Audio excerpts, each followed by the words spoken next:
So this boy's name is Logan, the eldest son of a noble family that is completely bankrupt. The maids of the house were terrified of him, and they were right to be. I mean, just look at the face of this crazy guy. One day Logan wanted to visit his father in the castle, but the soldiers wouldn't let him in. They said the prince wasn't worthy. He's only the son of the baron's ex-wife, you know. People either feared Logan or outright hated him, because up to that point he was just an arrogant and despicable man. But things were about to change, because Logan was no longer the person they thought they knew. The protagonist gets irritated at the guard's attitude, so he takes a pair of gloves from his clothes and throws them right into the guard's face. The humiliation he put the prince through would be paid back in a duel. Logan insulted the guard, saying he was the real failure here, that he had always been a mediocre soldier. Dominan became furious, completely overwhelmed by emotion. He accepted the fight against the prince. They went to the dueling arena and used wooden swords. A knight can use aura, you know, and even with a wooden sword he could kill a weak warrior. Everyone feared for the prince's life. It was obvious he was a complete loser. Dominan attacked with all his strength and used his aura, but Logan dodged with a perfectly precise movement and struck right above Dominan's sword. The force of it disarmed the guard. He simply couldn't hold his sword. Everyone was completely shocked. How does the loser Logan know how to fight? Logan wasn't satisfied and said Dom wouldn't get a second chance even if he wanted one, but the soldier just sat on the ground, staring at his hand. He couldn't deny that the strike had been incredibly heavy, deadly, even. Logan didn't wait for the guard's response. He just unleashed more strikes with the wooden sword, payback for what had happened before. This fight left all the castle soldiers terrified. Prince Logan was no longer the weakling he used to be. None of them could know the reason. The truth is that in the future, when Logan was 40, he was just an ordinary soldier after his family was destroyed. Other soldiers mocked him because when he was young, Logan had lost a duel to his younger brother. They simply couldn't understand how he ended up as a soldier after his family was exterminated. Back then, the kingdom was betrayed and enemy soldiers invaded. All the soldiers fought bravely, Logan included, but even so the kingdom couldn't win and they were all wiped out. That day, Logan died in battle. He regretted so many things in his life. He had always been a terrible person and wanted to ask his father's forgiveness. Suddenly, Logan woke up in his room, completely terrified. He was injured after taking a blow to the head in the duel against his younger brother. The protagonist couldn't believe it. Was it all just a nightmare? Definitely not. He remembered everything. Logan looked out the window and saw his family's castle where he had lived when he was young. His younger brother came to visit him in his room, afraid of how Logan would treat him. He was trembling with fear because Logan had always been horrible to everyone, including him. Logan remembered that the last time he treated him like garbage, and that was the last time Romian ever tried to approach him. Logan's head was pounding with so many memories flooding his mind, mixed with his brother. The servants all knew about Logan's terrible personality, so Rick told young Master Romian to leave. But for the first time, Logan didn't shout. He spoke gently, asking Home to come closer. The boy was shocked, as was the butler Rick. Young Master Logan was acting strange today. Logan wanted to praise Romeo's strength, but the words got stuck. He needed to do more than that after treating him like trash all this time. Logan hugged his brother for the first time and asked for forgiveness for everything he had done. He admitted he had been a terrible brother and that Romian was amazing. No one could hold back their tears in that scene. After talking for a while, Romian left Logan alone. Our protagonist looked out the window and knew for sure it wasn't a dream. He had gone back in time, and this time he was going to do things differently and save his family. A maid accidentally entered the room and apologized. Rick came in right after her and apologized to the young master on her behalf. Mary hadn't done it on purpose. That used to be so irritating. Logan now realized how ridiculous it was that everyone acted like that out of fear of him. How miserable he had been back then. Logan said it was nothing and asked them to bring him paper and pens. Rick and Mary started to panic. Was the young master really going to work now? When they brought what he had asked for, Logan thanked them. Rick couldn't believe it. Did his master just thank someone for something? Now the servants thought they must be dreaming. And once again, Logan realized what kind of trash he used to be. He asked to be left alone so he could work. But before that, he remembered that the war against the Empire would happen in 10 years, and that was what would destroy his family, since they would be weak and drowning in debt. His goal now was to change not only who he had been in the past, but also his family's situation. In addition, an internal war in his region a year from now was the first thing that began to ruin the reputation of his territory. After working hard writing for a while, Logan decided to go see his father. On the way, he noticed that the staff turned their faces away to avoid him. They knew Logan could end their lives on a whim. A maid was carrying clean clothes and didn't see the master, so she fell to the ground. The girl froze. She was done for. Her life was over, but that's not what happened. With a gentle hand, Logan helped her up. Maybe it was a miracle. The girl then saw the master's face. This wasn't the face of a kind man, so she begged for her life and then ran off without looking back. Logan then realized that just acting differently wouldn't change things so quickly. After all, he was used to smiling like a condemned killer. When he arrived at his father's office and announced that he was there to see the Baron, Logan went cold again. It had been over 20 years since he had last seen his father. When he entered, the cold treatment was expected. The patriarch of the McLean house, Patrick McLean, had no reason to respect his eldest son. Logan was there to ask permission to train in isolation at the family's mountain estate. The protagonist had the memories of his past life and knew the training to become a knight, but his current body was useless and lazy. Besides, he needed to earn money to change things, and becoming stronger would help with that as well. He had to be ready because in 3 months, that girl would come to them. Patrick asked if Logan was trying to run away after his defeat against Romian. Logan denied it. He had just realized he was weak and had been wasting his time until now. He had decided to improve, but Patrick had heard those excuses before. He wouldn't allow it because his son's problem wasn't just a lack of effort. Logan should have expected that. He admitted to his father that his behavior was the biggest problem and that he would change it. The father wasn't willing to believe his lies anymore and sent him away. The request was denied. That was the consequence of everything. But Logan told his father that he had been foolish and immature until now, and that through this training he would take the first step toward change. Not even the most bitter of fathers can abandon their children. So Patrick said this would be Logan's last chance to change. However, before he left, he asked if Logan thought 3 months was enough time to catch up to Homian. Logan firmly replied that the training wasn't to defeat Home, but to defeat himself. When he left the room, it had been a long time since Patrick had felt respect for his son, and our boy noticed it. Even though his father hadn't said anything out loud, Logan felt that change was worth it. Logan went to the mountains and stayed there for 3 months. His goal was to train his body and, more importantly, to achieve something greater. True warriors are capable of defeating even a dragon by using the life force in their cause. 3 months passed with the protagonist training every single day to his absolute limit, until he finally managed to form his core, something he had only achieved at age 40 in his other life. With that, he could push his body's limits beyond the breaking point. On the last day of training, he stood before a huge tree to unleash his strongest strike. Channeling all his aura, he transferred his energy into his sword and muscles. The strike was strong enough to cut through even space itself to hit the target and split it in half. This was the power he had gained at the end of his life, and now he could do it even at this age. Although he succeeded, the toll on his weak body was enormous. It should only be used as a last resort. Now he could return home and begin making changes. And the first thing to change was his clothes. He smelled like sewage. When he returned home and went to visit his father to show his progress, the guard Dominan denied him entry, because only those with direct blood of the McCannon family could pass without authorization. It was on that day that Logan realized his authority in the family was at risk. It was at that moment that Logan challenged Dominan to a duel, and shocked all the castle guards by easily defeating a trained soldier. That was the result of his training in combat knowledge, and it would prevent other guards from trying the same. Later, in his father's office, Logan and Patrick began to talk. His father said what he saw was impressive, recognizing his awakening, and asked what had happened during his training. The young man thought about the fact that his father had been watching, something he never expected, and said he simply let go of his greed and released everything. As he continued training with that mindset, he reached a point where he could feel the strength filling him from within. Logan reflected that, even if it sounded like a lie, this was an insight he had gained in his past life. Only after giving up on avenging his family had he been able to become a force user, and he had only awakened after 40. His father seemed impressed that such a simple realization had done this to him, and said that he truly had changed. However, he was furious that after this breakthrough, the first thing the boy did was attack a knight. Logan insisted the man had deserved what happened and asked his father if he had heard the full story from the other soldiers. His father said yes, but he still thought those measures hadn't been necessary.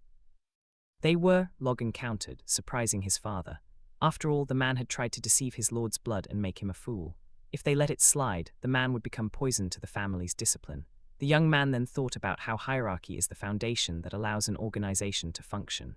And when hierarchy is shaken, the organization itself weakens. After 10 years as a mercenary, one thing he had learned was that when dealing with a group of armed men, you need to establish order in a single move. What happened today would serve as a lesson for the other knights. His father continued, saying that Dominan was largely at fault since he had failed in his duty and tried to deceive Logan. But what Logan had done was excessive, risky. It was better to wait for now. Logan was shocked at how easily his father forgave him, a striking contrast with his previous life. Seeing his expression, his father even joked, asking if he wanted punishment. "I'm fine," Logan replied. His father went on, saying that he didn't think what Logan had done was right, and that he should never do something like that again without permission, since he hadn't even officially received his rank yet. Logan respectfully said he would remember that. Shortly afterward, his father announced that his fiancée, Riene, would soon come to visit. At first, the young man seemed surprised by the news, but it wasn't surprise. It was pure excitement, because the day to receive the money had finally arrived. And as if that weren't enough, Princess Riene Wolf was introduced. All the women present were left speechless, and all the guards envied Logan. When she approached, she gracefully greeted Lord McLean, saying it had been a long time, and asked about his well-being. The patriarch, astonished by Riene's beauty, commented on how she had become such a beautiful woman since the last time he saw her. Rick also observed her from a distance, impressed to see her all grown up. However, he glanced at Master Logan, who didn't seem the least bit impressed by her presence. Riene said she had a letter entrusted to her by the Count, her father, and then began to read it. The letter was addressed to Baron Patrick McLean, and it was so boring that within the next 30 minutes, even the guards nearly fell asleep. However, the letter's conclusion brought everyone back to reality, as the final request was that, due to some unavoidable circumstances, the arranged marriage between Riene and Logan was to be annulled. After hearing all this, the young man concluded that the message was simple. They had thought Patrick McLean would become a stronger Aura user, but instead, he had been stuck as a high-ranking knight for more than 20 years. And to be honest, Logan was a loser, so it made no sense for the Wolf clan to ally with the McLeans. Therefore, they preferred to go their separate ways. Patrick was furious, since they were breaking off the marriage without any apparent reason. He understood that the Wolves were trying to humiliate the McLeans. Riene replied that this was not the case, saying that she had even asked to be the messenger herself because she feared Patrick would jump to that conclusion. Therefore, she wanted to clear up the misunderstanding. She then spoke about her vivid memories of spending a year at the McLean residence when she was a child, the good memories she had with Logan in that beautiful and serene place, and how she didn't want to let go of those precious moments. However, there was nothing she could do, since she was bound to her family and had no choice but to follow the decisions of her superiors. So the best she could do was to come and personally apologize to Logan and Patrick. Everyone was astonished by her words, saying that her heart was as beautiful as her face. Everyone except Logan, his stepmother Mary, and Kairos. Then Logan directly asked Riene what exactly the reason was for this breakup. He said he wanted to know what these supposed unavoidable circumstances were. Meanwhile, Logan thought of his stepmother, the biological mother of Rainian. Since she had always seen him as an enemy due to succession matters, he thought she wouldn't get involved, but it seemed family honor was a different story for her. Riene apologized again and avoided the question, saying she didn't know the reason for the breakup, arguing that she was just someone to be married off to another family. Therefore, her father didn't discuss important family matters with her. Mary grew furious and concluded that, considering everything, she understood why Riene came to announce the separation without any apparent reason.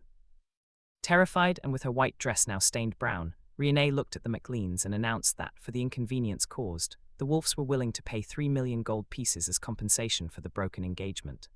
Upon hearing this, the McLean financial manager, Wayne Fiercner, nearly had a heart attack, and Logan also grew excited, thinking he was about to get his hands on the money, but no way. When he heard that, Patrick nearly exploded with rage, asking how she dared propose such a thing. A knight of the Wolf household jumped in front of Princess Riene to protect her and begged the patriarch to calm down. Patrick asked if he was a high-ranking knight like himself, acknowledging that it was impressive for someone so young to have come so far. He then added that perhaps injuring the Wolf family's rising star would be a fair trade for the McLeans' dishonor. The knight replied that his master, Chiron Wolf, considered Lord McLean an honorable man and that he would never target the young princess or anyone younger. Riene then spoke, stating that she also didn't wish to buy honor with money, asking them to accept the gold as a sincere gesture to maintain friendship between the two families. Lord McLean gnashed his teeth, thinking that if he insisted on the matter, he would become a man without honor. He realized that this was exactly why Chiron had sent these young ones. Patrick went on, saying that a guest is still a guest, even if they bring misfortune, and affirmed that the McLeans were not the type to pursue their visitors. However, he did not accept the Wolf's one-sided offer. The McLean household asked only one thing, that the messenger, Princess Riene Wolf, personally apologize to his son. Patrick also made it clear that he would refuse any other kind of compensation. After all this, Logan intervened, saying that as the person directly involved, he had a request to make. Logan reasoned that they needed to accept the money, thinking that letting them off with just words was madness, especially considering that 3 million gold was the McLeans' entire annual budget. Moreover, half of their current funds came from his stepmother's family, the Chirons. He thought they would go bankrupt the second that support was cut off. And for what? Honor. He thought everyone had lost their minds and that they had to accept those 3 million no matter what. So Logan began speaking with his father, saying that he wanted to accept the terms of apology from the Wolves. Patrick grew angry again, asking if Logan was going to make him go back on his word. Logan thought about the pressure his father was under, remembering that even without aura, he was still a high-ranking knight, but unfortunately, that was nothing compared to others in the kingdom. And he thought that if his father couldn't handle this, he would never be able to move forward. Patrick told the young man that the McLean household was not so poor as to need to abandon its honor for money. Logan let out a deep sigh and replied that in fact, they were exactly that poor. He continued arguing that the McLeans currently owed the bank 3 million gold pieces. A year of interest alone was about 150,000 in gold, and without Chiron's money, they would have gone bankrupt long ago. They were the greatest beggar family in the kingdom. In fact, they owed more than 2 million gold pieces to the kingdom they served as lords. Therefore, resolving the issue with a simple apology made him fear that rumors would spread that they had bowed down to the Wolves.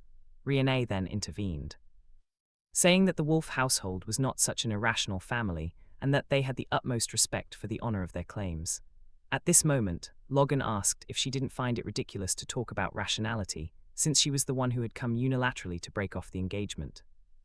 A memory from the young man's past life surfaced, and he remembered how back then he believed Riene was genuinely sad about the inevitable separation. But that was before a certain incident. Riene and Logan were alone in a room, and she thanked him for coming.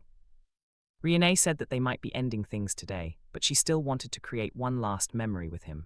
Logan, thinking his life as a master was over, asked Riene to run away with him that night. That's when she threw a knife at his face, forcing him to draw his sword to defend himself. Riene tore her own clothes and, trying to shame him, asked if he really thought someone like him deserved someone like her. Then she told him to learn his place and disappear.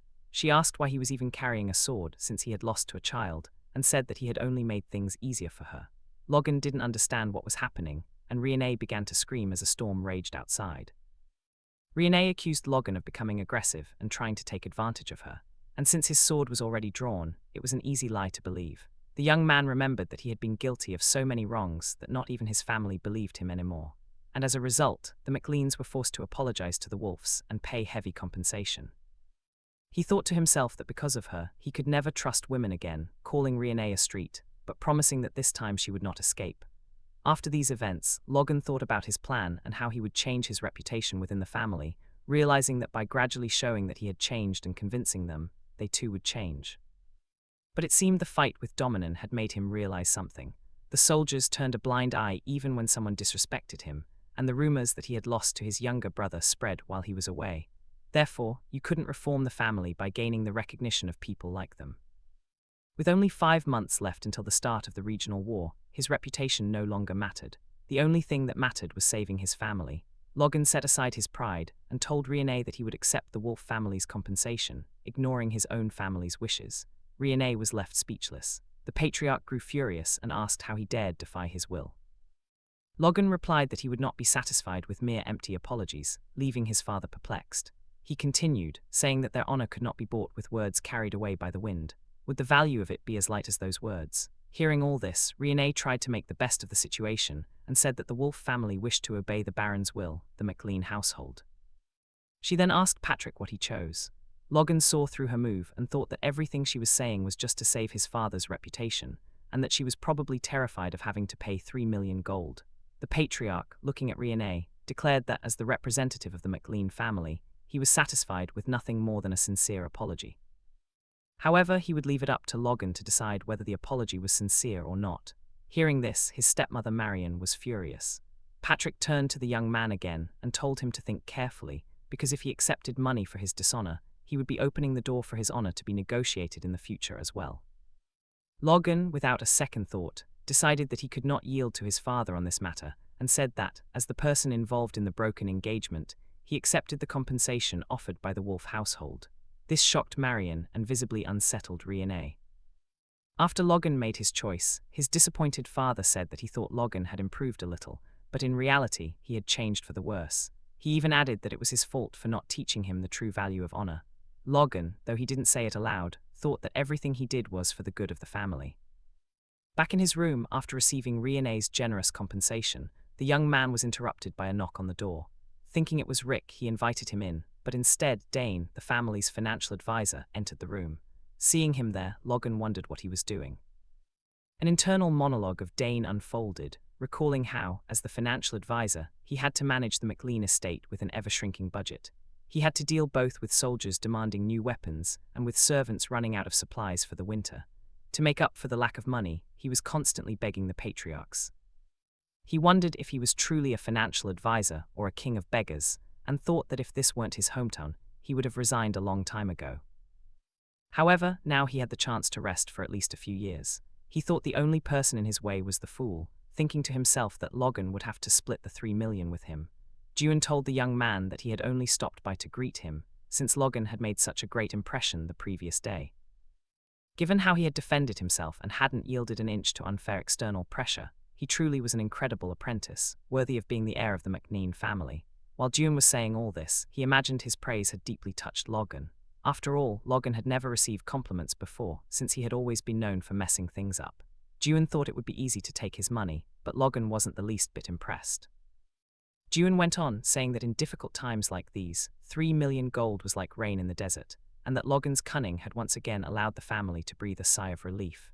The young man remained impassive, saying he didn't see why the family would be relieved since it was his money. Upon hearing this, June lost all hope. He thought Logan would really use all the money for himself, but tried to remain calm. After all, in 20 years as the McLean family's financial advisor, subservience had become a normal habit in his life, and this situation was no different. Then he started crying, leaving Logan a bit shocked, who asked if the family's situation was really that bad. June continued, saying he didn't know if Logan was aware, but the family owed 3 million gold to the Cooper Bank. He wanted to go on explaining that just the interest alone was 150,000 in gold per year, but Logan interrupted, finishing the sentence for him. Surprised, June asked if he already knew that, and the young man replied that the interest shouldn't be a problem. After all, it was harvest season, and they should be able to pay with the harvest's earnings. June tried to convince him that just running the barony cost a fortune, and that they were always operating on a tight budget. He tried to say that if Logan could help a little, things would change, but he was interrupted again. The young man didn't want to hear it. June asked why he wouldn't help, since he thought Logan was against the Baron for the sake of the family. Logan agreed. He said he would use the money for the good of the family, but not to cover the barony's immediate expenses. Instead, he needed to prepare for the future. June, furious, thought Logan had no idea what he was talking about and should just hand over the money right there. Logan then asked, "June, aren't you right in saying that even if I paid off the family's debts, it wouldn't really change the situation much?" June argued that having a larger budget would make it easier to manage the estate for at least a few years. The young man then asked what would happen after that, saying that even if that were true, they would just fall into debt again since they had no special products to sell. He concluded it was a vicious cycle, and that he was trying to break it with a plan of his own, for which he also needed money. June stood slack-jawed, wondering if this was really the same delinquent he knew, thinking to himself that he had believed Logan was just a boy who didn't care about family affairs.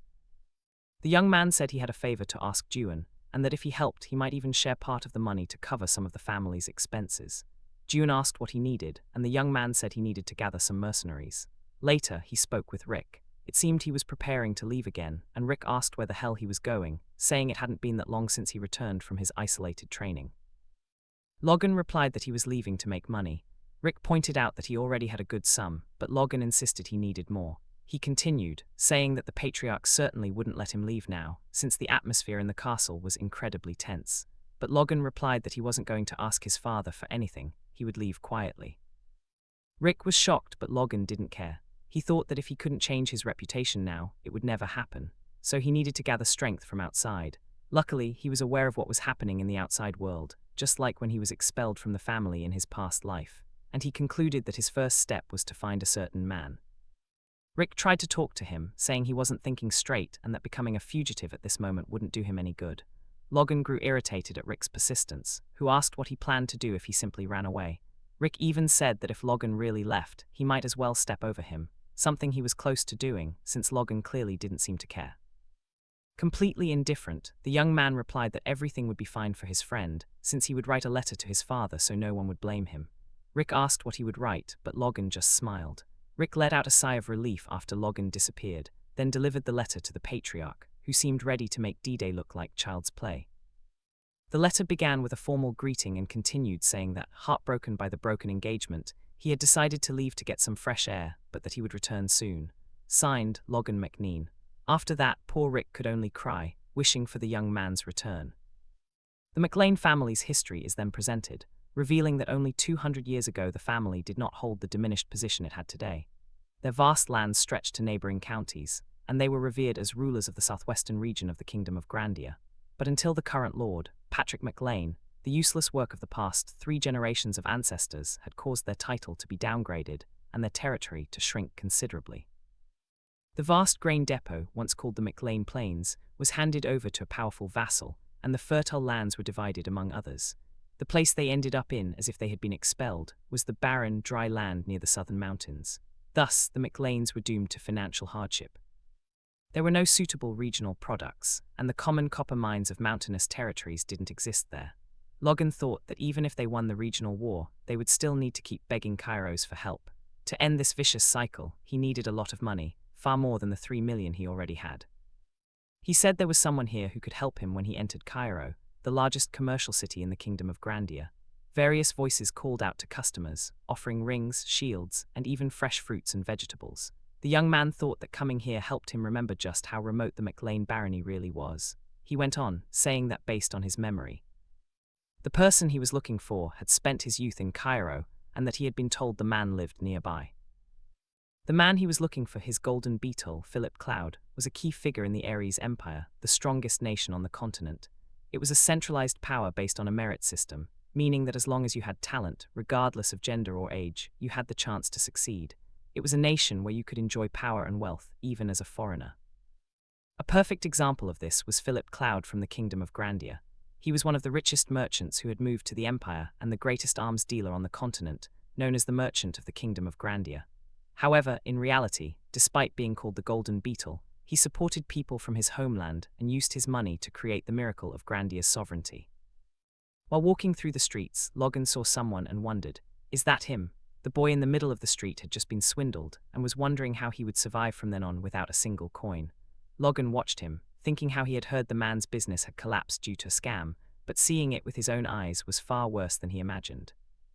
When the boy thought of ending it all, Logan approached, trying to strike up a conversation, and asked if he was Philip Cloud. Philip confirmed, a little suspicious, and asked who Logan was, assuming that by his appearance, his red eyes and sharp gaze, he might be dangerous. Logan said he would like to talk to him for a minute, but Philip remained skeptical, wondering how the young man even knew him. At that moment, Philip felt a strong emotion in Logan's eyes.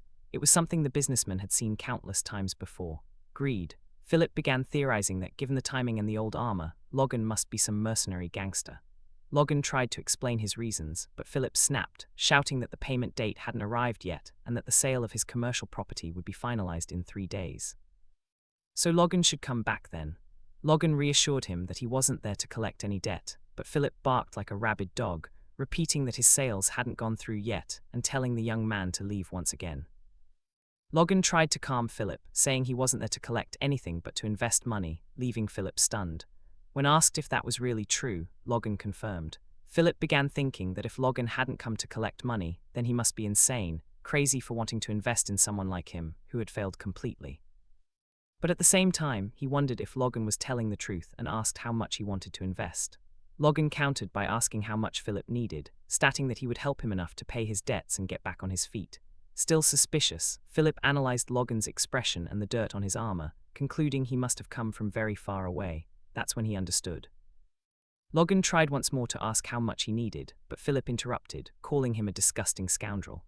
He said that if the plan was to scam him, he should have prepared better, like the other guys who had already made a fool out of him. He went on, stating that Logan wasn't an investor, and judging by his armor, he must belong to the McLean barony in the southwest. To Philip, they were nothing more than a family of beggars who had to live off their rich relatives. How could they possibly want to invest if that family couldn't even pay its own debts? Moreover, he told Logan that if he were caught pretending to be a noble, he would be executed, and complained that Logan had chosen the wrong person because he was completely bankrupt. Logan analyzed the situation from another angle, thinking that even at rock bottom, Philip still showed common sense as expected from a future magnate.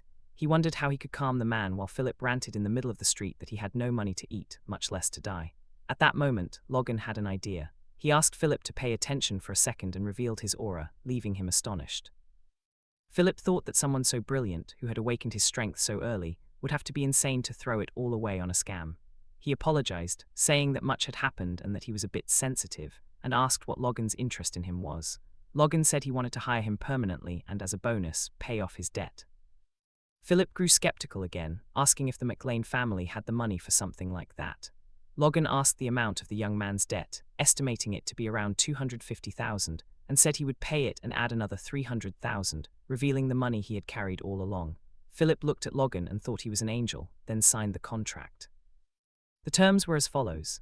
If the subordinate Philip tried to intentionally harm the master, he would feel excruciating pain, as if his soul were being torn apart, a surreal formality. The witch who sealed the contract told Philip that if he didn't like it, he should strive to awaken and at least become a high-ranking knight, or pay a four-circle mage, or hire someone for several hundred times the contract's value to break the curse, leaving Philip speechless once again. She dismissed them, telling him to say hi again, and Philip wondered if he had just been scammed. He thought he must be delusional for imagining Logan as an angel, especially now that he realized he had just paid a fortune for a magical contract, only to make Logan his savior, when a single page of the contract was worth 30 slaves. Logan adds that they can't trust each other yet, since they barely know one another. So if he's going to invest a fortune, he needs a reasonable guarantee, assuring Philip that once trust is built, things will be different. He'll get rid of the contract and extend his hand as a gesture of camaraderie.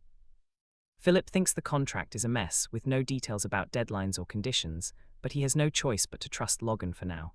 So he shakes his hand. Philip asks what Logan needs him to do, to which he replies that first, they need to buy monster meat. Upon hearing this, the young man calls Logan a psychopath. Logan thinks Philip's reaction is normal, since monster blood and flesh contain poison. Burning it would be the wisest thing to do.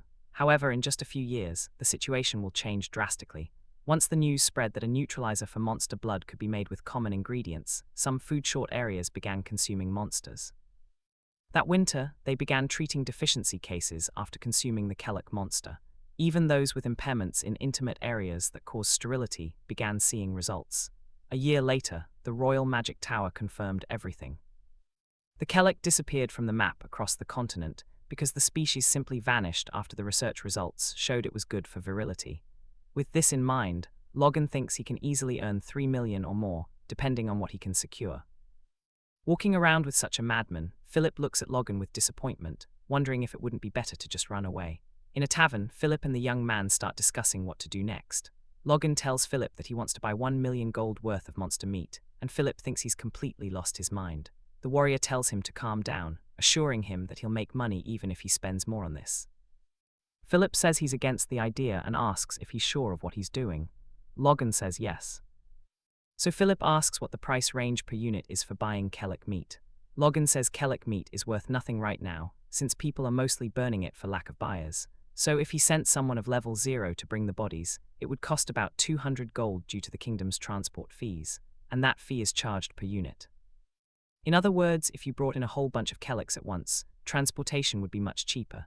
Philip is impressed that Logan even thought of transportation costs and agrees that he's right about the expenses. He asks if, with that unit price and a budget of 1 million in mind, Logan plans to hire a bunch of mercenaries to hunt across the kingdom and buy it all from them. Logan confirms that he's right and asks if he sees any problem with it. Philip explains that the plan is completely wrong, since all monster meat is being thrown away. Instead, he should hire a merchant guild at the price of the meat, and everything would be settled. He goes on to say that there are merchants out there who will bring and sell anything for money. Even if it's garbage to be thrown out, they'll offer to get it for him. The young man is so confident that he even says they'll probably bring all the Kellock meat in the kingdom once he orders it, already chopped and ready. Logan is impressed with Philip's idea, thinking that his investment is already paying off. A little suspicious, he calls Philip a cute punk for some reason. Philip tells him not to worry about money from now on and to leave everything to him. After all, his fate depends on Logan's future. So the young man gives Philip a list of several items: ironwood cartridges, springs, and glue. He tells him to stay in Kale and buy all of this in large quantities, but Philip is skeptical again and asks if he's trying to open a toy factory, to which the young man replies that he has something even better in mind. In fact, Logan asked Philip to buy the raw materials for war weapons, and remembered how armaments made from those materials were used in the invasion of the Grandia Kingdom in his past life. Depending on battle conditions, a single soldier could even hold a knight at bay with those weapons. He also remembered that Wayne had been tasked with hiring mercenaries before he arrived there. So, just putting those weapons in his hands would be enough to gain an edge in the regional war. But first, he needed to find a craftsman capable of making those weapons and an instructor to train the mercenaries. 2 days later in Harran, the city of mercenaries, Logan was speaking with Kaiserlan, a Class A mercenary, trying to hire him as an instructor. But Kaiserlan said he had never trained anyone productively before. Logan insisted that the job wouldn't be too hard, since he'd only be training the Class C mercenaries Logan was hiring. Still reluctant, Kaiserlan explained to Logan that he didn't know what he'd heard, but all he had ever managed to do was guide a few youths, and that Logan should entrust this mission to professional instructors. Logan thought Kaiserlan couldn't fool him, since he knew everything about him from working with him in his past life. He recognized that Kaiserlan could wield every existing weapon, and on top of that, he had great skill with horses. But where Kaiserlan truly excelled was as an instructor. After all, the mercenary squad he trained after retiring due to a serious injury was more skilled than any other, though he didn't seem very interested in it now. Logan offered 4,000 gold coins for the job. Kaiserlan played hardball and refused the offer. Logan raised it to 6,000, but the man still refused. Then he went up again to 7,000, and once again the stubborn man didn't yield, trying to explain to Logan that money couldn't buy everything. But the young man raised it once more to 8,000. That was when Kaiserlan gave in and accepted the offer, even thanking him in advance. They talked, and Logan revealed that he was the eldest son of Baron McLean's family, asking if he wasn't curious about why he was hiring mercenaries from the countryside. Kaiserlan replied that he didn't care, as long as he was paid. As they walked through the streets, they saw a man whipping a group of people, shouting that if he were late, he would kill them all. Kaiserlan continued saying that, as Logan might already know, Harran is known as the city of mercenaries and slaves, and they would see much more of that ahead. From there, the city turned into a slave market. Logan replied that he was familiar with the situation, thinking of buying a slave in that market as well. A merchant noticed him, thinking he must be some clueless country bumpkin, and called him over to show his goods, saying he offered slaves at unbeatable prices. But upon seeing Kaiserlan, he became terrified. Seeing this, the young man relaxed, thinking that hiring him was totally worth it. He arrived at a shop with more guards than the others, and quickly realized this was the right place. An old man greeted Logan, saying he imagined Logan knew what he was getting into. The young man replied that he was there to buy a dwarf. The old merchant confirmed that he'd come to the right place, and explained that races from other worlds were rare. That's why they take such good care of them, inviting him to come closer. Then he showed him a pair of elves, commenting that they had been very hard to obtain and asking if he had ever seen elves before. The old merchant tried to talk about the two elves, but Logan couldn't care less. He simply told the merchant to hand over the chained dwarf at the back of the place. The merchant replied rather obviously that he could clearly see he was a dwarf by his appearance, and that he would find many uses for him. After all, even among dwarves who are famous for being great craftsmen, this was one of the few at expert level. Upon hearing this, the young man was a bit surprised. He always thought dwarves were born with incredible manual skills, a race that creates, repairs objects, and finds meaning in it from youth until old age. And an expert was beyond what he was looking for. He wouldn't even have to worry about the work it would take. Logan asked about the price, and the merchant said that since he was an expert, the starting value would be at least 200,000 gold coins. The young man looked the man up and down and asked if he looked like an idiot. The old man nearly wet himself and lowered the price by 50,000 coins. Kaiserlan thought about how quickly he made the old man drop the price. The dwarf looked at Logan and commented that what he did was ruthless, but the young man thought it was just the basics. The dwarf went on to ask where he was going now. Logan replied that he was taking him to the McLean estate in the southwest, and that he would do the things he had asked for. The dwarf just agreed. It was exactly as he thought. Dwarves are famous for their craftsmanship, but not slave dwarves, because although they are a race of artisans, without passion they don't create true works of art. Logan wanted to awaken that passion in the dwarf and said that if he gave his best for the next 20 years, he would send him back to the mountains, since 20 years was nothing for his kind. The dwarf was happy with the promise and tried to thank him when suddenly another slave broke free and began running away from his master. The young man watched it all unfold. However, he didn't get very far. A soldier managed to catch him. It turned out that Logan found that slave familiar, a slave with blue hair and heterochromatic blue eyes. Suddenly he remembered and ended up thinking out loud, leaving Kaiserlan curious about what he was saying. Logan wondered how it was possible to find the noble hunter here. It reminded him of his past life when there was an incredibly famous aura user in the kingdom, a former slave who escaped after killing his masters, starting a wave of murders, killing nobles and knights. He eventually hid for the next 10 years. When he reappeared, he used aura, proof that he had transcended his humanity, making it his life's mission to kill every noble he found, which earned him the title of Noble Slayer. Logan went on to explain that the slave escape incident happened about a year after he became a mercenary, so by the timeline, he would still be a slave now. If he rescued that boy now, he would have a future aura user at his side, but the problem was that the guy was an unstoppable homicidal maniac. The young man thought that if he became a lethal weapon that turned against his own allies, he could just lock him up. When the master tried to strike the boy again, Logan drew his sword and blocked the blow to his leg, catching the master by surprise. That's when he noticed the family crest. He said to the man that he must be a client and became all smug. The slave trader went on saying how ashamed he was and that the merchandise wasn't obeying, so he had to find a way to train them. He asked Logan how he could help. Logan replied that he would like to buy some slaves, referring to the two children, but the merchant warned that since both were rare, a redhead and one with blue eyes, the price was very high and asked if he was sure about it. Logan insisted on the price, and the merchant informed him that it was at least 10,000 each. The young man thinks that a young and strong slave costs about €300, and the guy still has the audacity to charge 100 times more for two children who barely have flesh on their bones. Logan goes on to say that, considering the value of the noble seal, 10,000 gold coins is cheap, but there's no way that guy could know that. Besides, he doesn't want to let that scoundrel make money off him.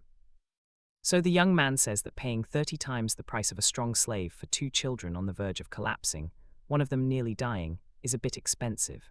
The master argues that they are the only ones there, and Logan retorts, saying he'll pay €500 for each, a price higher than that of a healthy slave, which would be more than enough. The master tries to negotiate, saying that for that price he won't even recover his investment. Logan gets irritated and asks the master if he thinks he's so stupid as not to know the price of a slave, and the master wets himself. He thinks that Vita always causes him problems, so he's certain he'll keep doing it in the future and ends up accepting Logan's offer. Kaiserlan carries the injured boy on his back, saying it's impressive how he's already standing, since the wound shouldn't have allowed such a fast recovery. And Logan keeps saying that he recovered quickly, no problem, but the truth is that he was gradually releasing power to heal the boy, which is even better than the magic of most low-level priests. But he gets annoyed when he realizes that the other boy may have detected his aura, when not even Kaiserlan managed to sense anything. Still, he ignores it, thinking it's just a coincidence. Vior jumps off Karizalan's back and tries to attack Logan, but doesn't even come close to landing a punch. The young man grabs him by the neck and says he doesn't know if he's brave or just stupid, but that he's leveling up. He asks if Vior understands the situation he got himself into, and if he looks as weak as that insignificant slave trader. He says it's great that Vior is full of fighting spirit, but he needs to learn to choose his opponents better, and hopes this is the last warning he needs. Logan goes on to say that if he obeys, he guarantees his and his little sister's safety, but if something like this happens again, he'll get rid of both of them. He lets the boy go, thinking that's enough, and reveals he plans to raise him as a knight. Vitor asks if he's serious, and Logan confirms, adding that he needs to know that knights are honorary nobles, and that naturally he should be able to escape his slave status. And not just him, but his sister too. Hearing this, Vior looks at his sister and says he'll do whatever it takes. Logan observes the two and realizes his assumption was correct. The sister is the key to controlling the violent nature of the noble killer. He goes on, saying training will start as soon as they get home, and then asks Rama, the dwarf, to come closer for a moment. The young man says he'll begin drafting the contract, a magical contract stating the following: if Rama works for him for the next 20 years, he will send him back to the mountains. Hammer was shocked, unable to believe that Logan would really send him back to his people. The young man continues, saying it's hard to trust a promise that consists only of words in the wind, and asks if something is wrong or if he doesn't want to go through with it. Hammer gratefully replies that he wants it with all his heart and would do anything Logan asked. He keeps thanking him, saying he can't believe Logan would do this. Seeing his reaction, Logan thinks that if a contract is all it takes to motivate him, then he's profiting here. And he admits that he got everything he could have wanted from this adventure and more, since he managed to get his hands on the noble killer. He says the preparations for the clan war are going very well at that moment.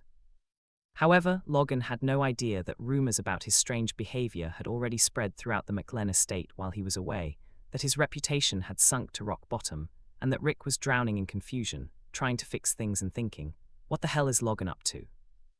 Soon after, it seems he returned home, and no one in the world was happier to see him than Rick. The young man looks at Rick and asks how he's doing.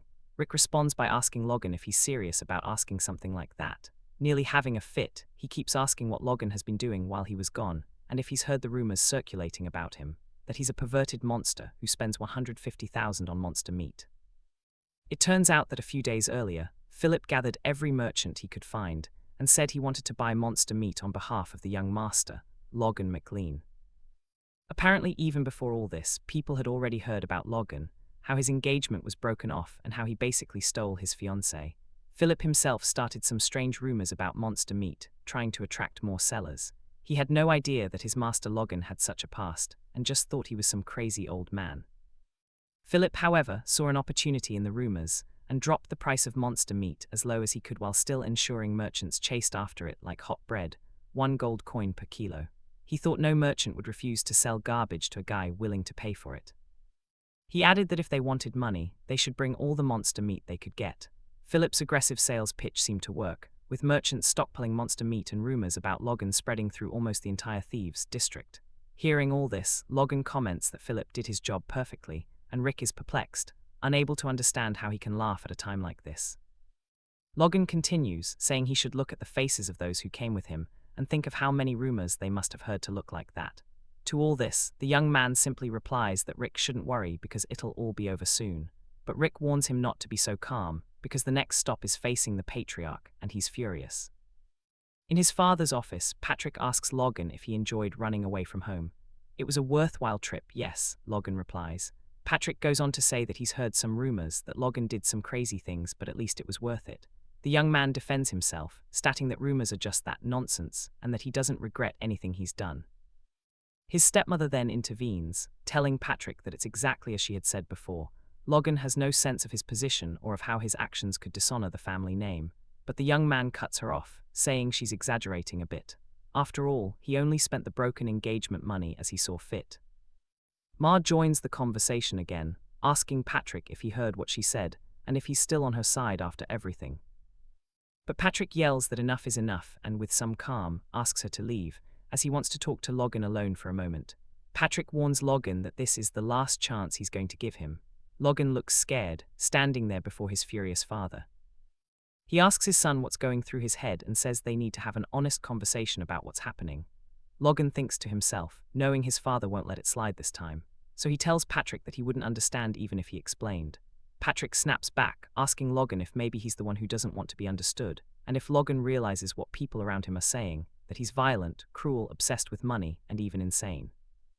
He keeps asking Patrick how much longer he'll have to cover for him, and if that moment comes in the future, he asks him to let him know. That way at least he can use the excuse that he did his best for the sake of the young man's late mother. The young man thinks he can't believe Patrick mentioned his mother, since he never spoke of her in his previous life, not even when he was expelled, and maybe Patrick hasn't completely given up on him yet. So Logan asks his father for 1 year. He says that in 1 year he'll prove to Patrick the reasons behind his actions, and once again begs for this last favor. Later we see Patrick alone in his room, reflecting on what just happened, admitting how strange it is, a son asking a father for a favor, and thinking that if Logan doesn't prove his words after a year, he'll have to make a decision because he is the patriarch of the McLen before he is a father. A picture of Logan's mother, Renee, appears, to whom Patrick apologizes, saying he doesn't understand what's happening with their son. Patrick then begins a monologue, saying he promised to protect him at all costs and raise him well. In the end, everything fell apart due to his own negligence. Walking through the castle halls, Logan encounters his younger brother, and what he sees leaves him speechless. Ronian had awakened his strength. "How did you guess? You caught up to me pretty fast," Ronian comments. The young man is happy to see the boy awaken his strength so early, at only 14 years old, and thinks that in his past life Ronian's strength had only manifested during the clan war, but this time it happened much earlier. "It's all thanks to you," Ronian says, leaving him confused. He then explains that the knights were trying to stop him from meeting Logan when he returned. That's when he awakened. Apparently, he defeated the knights while trying to meet Logan. Logan starts laughing and tells Ron he did a great job. He thinks that if he teaches him the secrets of the divine sword, once his strength stabilizes, he could become much stronger than he was in his past life. In a cabin south of the McLen estate, Logan meets with Juan, who informs him that the 35 C-rank mercenaries he asked to recruit are all there.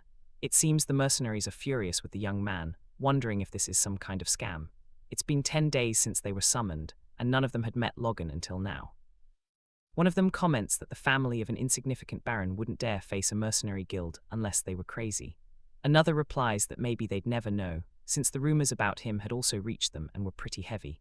Then they start talking about the young man's appearance, how he was carrying a sword and armor, trying to pass himself off as a soldier. Hearing all this, he thought he needed to put these ruffians who fought for a living under control, or he'd never be able to communicate with them. So Logan addressed one of the mercenaries and asked if he thought it was funny to wear armor and carry a sword. The man replied that he didn't understand what he meant and wondered how Logan had heard his comment from where he was. The young man then began mocking the guy, saying he could think that way only if he had the talent to back it up. He then said he was nothing more than a petty C-rank mercenary and asked what non-existent skills he thought he had to look down on others. He then asked, somewhat sarcastically, if he had offended the man, acknowledging that even a low-level guy like him had pride, and told him to come closer to finish this. The warrior made him an offer. If the guy managed to land a single blow on him, he'd let him go right away and even pay him a full year's salary, sealing the promise with the honor of a noble at stake, and ensuring that everyone there was a witness. The mercenary stepped forward and said that was great for him, since he couldn't back down from his word now, and gave Logan a look, trying to intimidate him. But how do you scare someone with that gorilla face? The audience started commenting on the mercenary's size, asking if he wasn't a B rank. Another guy replied that he wasn't yet, but could reach that level after this job. Hearing that, Logan mocked, realizing that this must be the source of the mercenary's confidence. The mercenary tells Logan to strike first, and he responds that the other will regret that decision. But the mercenary ignores the danger, saying he has been using a sword much longer, so he doesn't need to worry. He even asks Logan if he needs any advantage at this moment. The young man focuses his strength and punches the guy in the face. Everyone is speechless at the power of the blow. It seems that Logan ended the duel right there, with the man sprawled on the ground and his teeth flying through the air. The other mercenary looks incredulous as Logan simply shrugs his shoulder, mutters, and asks if anyone else wants to speak without thinking. The mercenaries can't believe that at his age, he already controls strength. They find it absurd. Kason watches him and thinks he always found him different but never imagined he was this skilled. The young man continues, saying that no one else will make comments from now on. After that, he formally introduces himself as Logan Mackin, the one responsible for recruiting them. He continues, saying that many of them are probably wondering why he is spending money hiring mercenaries. He then explains that he wants to train them to be crossbow knights. Din and Keelan seem surprised, and the mercenaries didn't know what to make of this idea. One of them even commented that they would spend all their time reloading. Kaiserlan then whispered to Logan that crossbows weren't efficient weapons for knights to use, but he replied that he already knew that. Kaiserlan asked why, in God's name, the young man wanted them to use crossbows, and he already knew. Logan explained that crossbows were much more destructive than bows, but for an inexperienced shooter, it took over a minute just to reload while on horseback. You would run out of firepower in a minute, even with 3 or 4 loaded crossbows. It's no wonder they're confused. Logan tells Kaiserlan that although he thinks he is wasting money pretending to be a soldier, he should train them well first, as he will discover the reason later. And as a final comment, he says that the crossbow cavalry will be a great force for McLean, even beyond the upcoming war between the fiefdoms. Keala doesn't quite know what to think, but accepts her master's request. A few days later, the young man looks at a piece of paper in his room and thinks that out of the 350 mercenaries they hired, only 312 passed the simple qualification test. He says, that's good enough. Suddenly, someone interrupts him. It was Rama wanting to know what was on that piece of paper he received. Logan explains that it's a crossbow blueprint he made for him and continues, saying it's probably a little crude in the eyes of a professional. The young man thinks this was a weapon he used for decades in his previous life, so he drew roughly all the structures he could remember, and since Hammer is a master craftsman, he should be able to build it.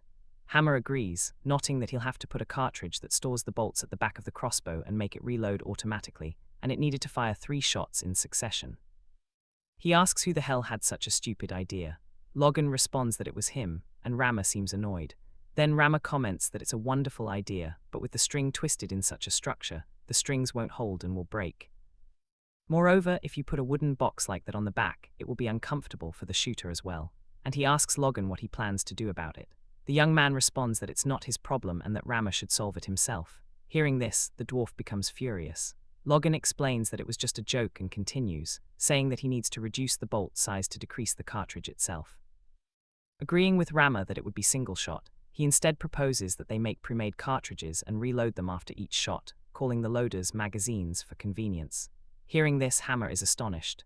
He comments that even for a skilled shooter, a crossbow couldn't fire 2 shots in a minute, and that this would be like a weapon ahead of its time. Logan ponders that it's because, in reality, it's a weapon created in the future. Hammer then tells Logan that people think all you need to make something like this is a spring-loaded cartridge, a piece of wood, glue, and a bowstring. That's a motivating challenge for him, and he says he'll try. Hearing this, Logan asks Rammer when it will be ready, to which Hammer responds, asking if Logan is requesting him to build something he's never heard of or seen, with a deadline. Logan continues, saying it's still a weapon that humans made. Hearing this, Rammer is perplexed, asking where and who made it. Logan ignores the matter, telling Rammer he doesn't need to know and challenges him, saying that if he thinks he can't do it, he'd better give up. Hammer says he only needs a month, and in that time, he will build something far superior.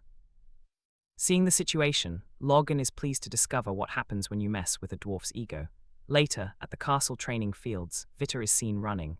Logan warns him that he's slowing down again and that he can do better. Then Vita tries to speed up again. Logan thinks about how he only fed and let the boy sleep for days since arriving, but can't believe the difference a little food made. He orders Vita to rest, and his little sister runs to him. Logan thinks once more about the great investment he made by hiring Vita. A 14-year-old boy, much smaller than others his age, ran 20 km non-stop, showing great talent. But what he admired most was the young man's courage and perseverance, who seemed unconcerned about anything. It became clear to him that the boy wasn't a noble killer by nature. This great change in his life probably happened because of his sister. Quickly, Logan interrupts his thoughts and tells Vita that rest is over and it's time for the next training. He throws a sword into the young man's hands and says that from now on they will learn the sword technique of the Kingdom of Grandia, which every aspiring knight in the country learns. Soon, the instructor called for Vita's attention to demonstrate. The young man held the sword firmly and sliced the air with force. Vita, however, seemed disinterested, thinking all he wanted was to faint and sleep. Still, he bit his lip and thought that if the price for that good food and a decent night's sleep was fatigue, he would do whatever it takes. So he picked up his sword, as Logan had done, and sliced the air perfectly, observing the scene. Logan thought that what he had done before was perfect, just like Vita's strike. Not only the movement, but every breath, and he had only shown it once. That's why he is surprised to see how easily the boy keeps up. He comments that not even Ron was this good, and they are the same age. Seeing this, Logan tells Vita that if he increases his endurance and executes the sword technique perfectly more than 1,000 times in a row, he can consider himself a knight. Hearing this, Vita's eyes light up, imagining himself in that position. Logan then asks if he can do it, and the young man happily replies, yes. Logan continues, telling Vita that if he needs anything else for his training, he can ask Rick. He would probably handle most things, but Vita responds that he doesn't need anything. Logan insists, asking if he's sure, and Vita says his only request is that he takes care of his sister. That would be enough. Logan thinks that's perfect. While training Vita, he thinks that maybe the young man isn't ready to go to war immediately, but he will be a great help to McLeanan in the future. He also concludes that both the mercenary corps and the weapon Rammer will create will be a formidable force. Still, he shouldn't get too excited. After all, Rammer might not manage to make a good crossbow. And even if he did, the mercenaries might not know how to use it properly. Since he put everything in someone else's hands, he had to come up with another plan. Next, Logan went to his father's office and said he wanted to join the night training, and it seems his father accepted the request. At the night training grounds, Captain Hinckley introduced Logan to the others, warning that he would participate in the training from then on. Apparently, the knights didn't receive the news well and began whispering among themselves, thinking Logan might consider the knights' order a joke, since he had defeated Dominion. A memory of the captain came to mind. He saw himself in the Patriarch's chamber, where they were discussing the young man's entry into the order. The captain didn't seem happy at all. In fact, Hinckley told Patrick that if he joined, the knights wouldn't be satisfied, but Patrick retorted that he wasn't asking for special treatment. In fact, he asked that they be strict with him, as they would with any other novice. In the present, Hinckley thinks that even with Patrick's request, he is still the Lord's son, and it would have been easier if Patrick had asked them to treat Logan more gently. Logan notices the captain's concern and reassures him, telling him not to worry. He states that if he fails any of the night order exercises during the next week, he will simply pretend nothing happened and get out of Hinckley's way. Hinckley is surprised by the young man's attitude, but eventually agrees. Upon hearing this, he decides that next week's night order training will be 3 times harder. Soon after, a knight is seen running with a colleague on his back, wondering what kind of training this was. The warrior shouts for his students not to die, and reminds them that they are cavalry knights and cannot ignore what it's like to be a horse. He tells them to feel what it's like to be the horse that carries them across the battlefield while fully armored. The knights realize this is why they have been training in full armor, and also comment that all this is happening because of that damn troublemaker. They speculate on how long Logan will last with this training.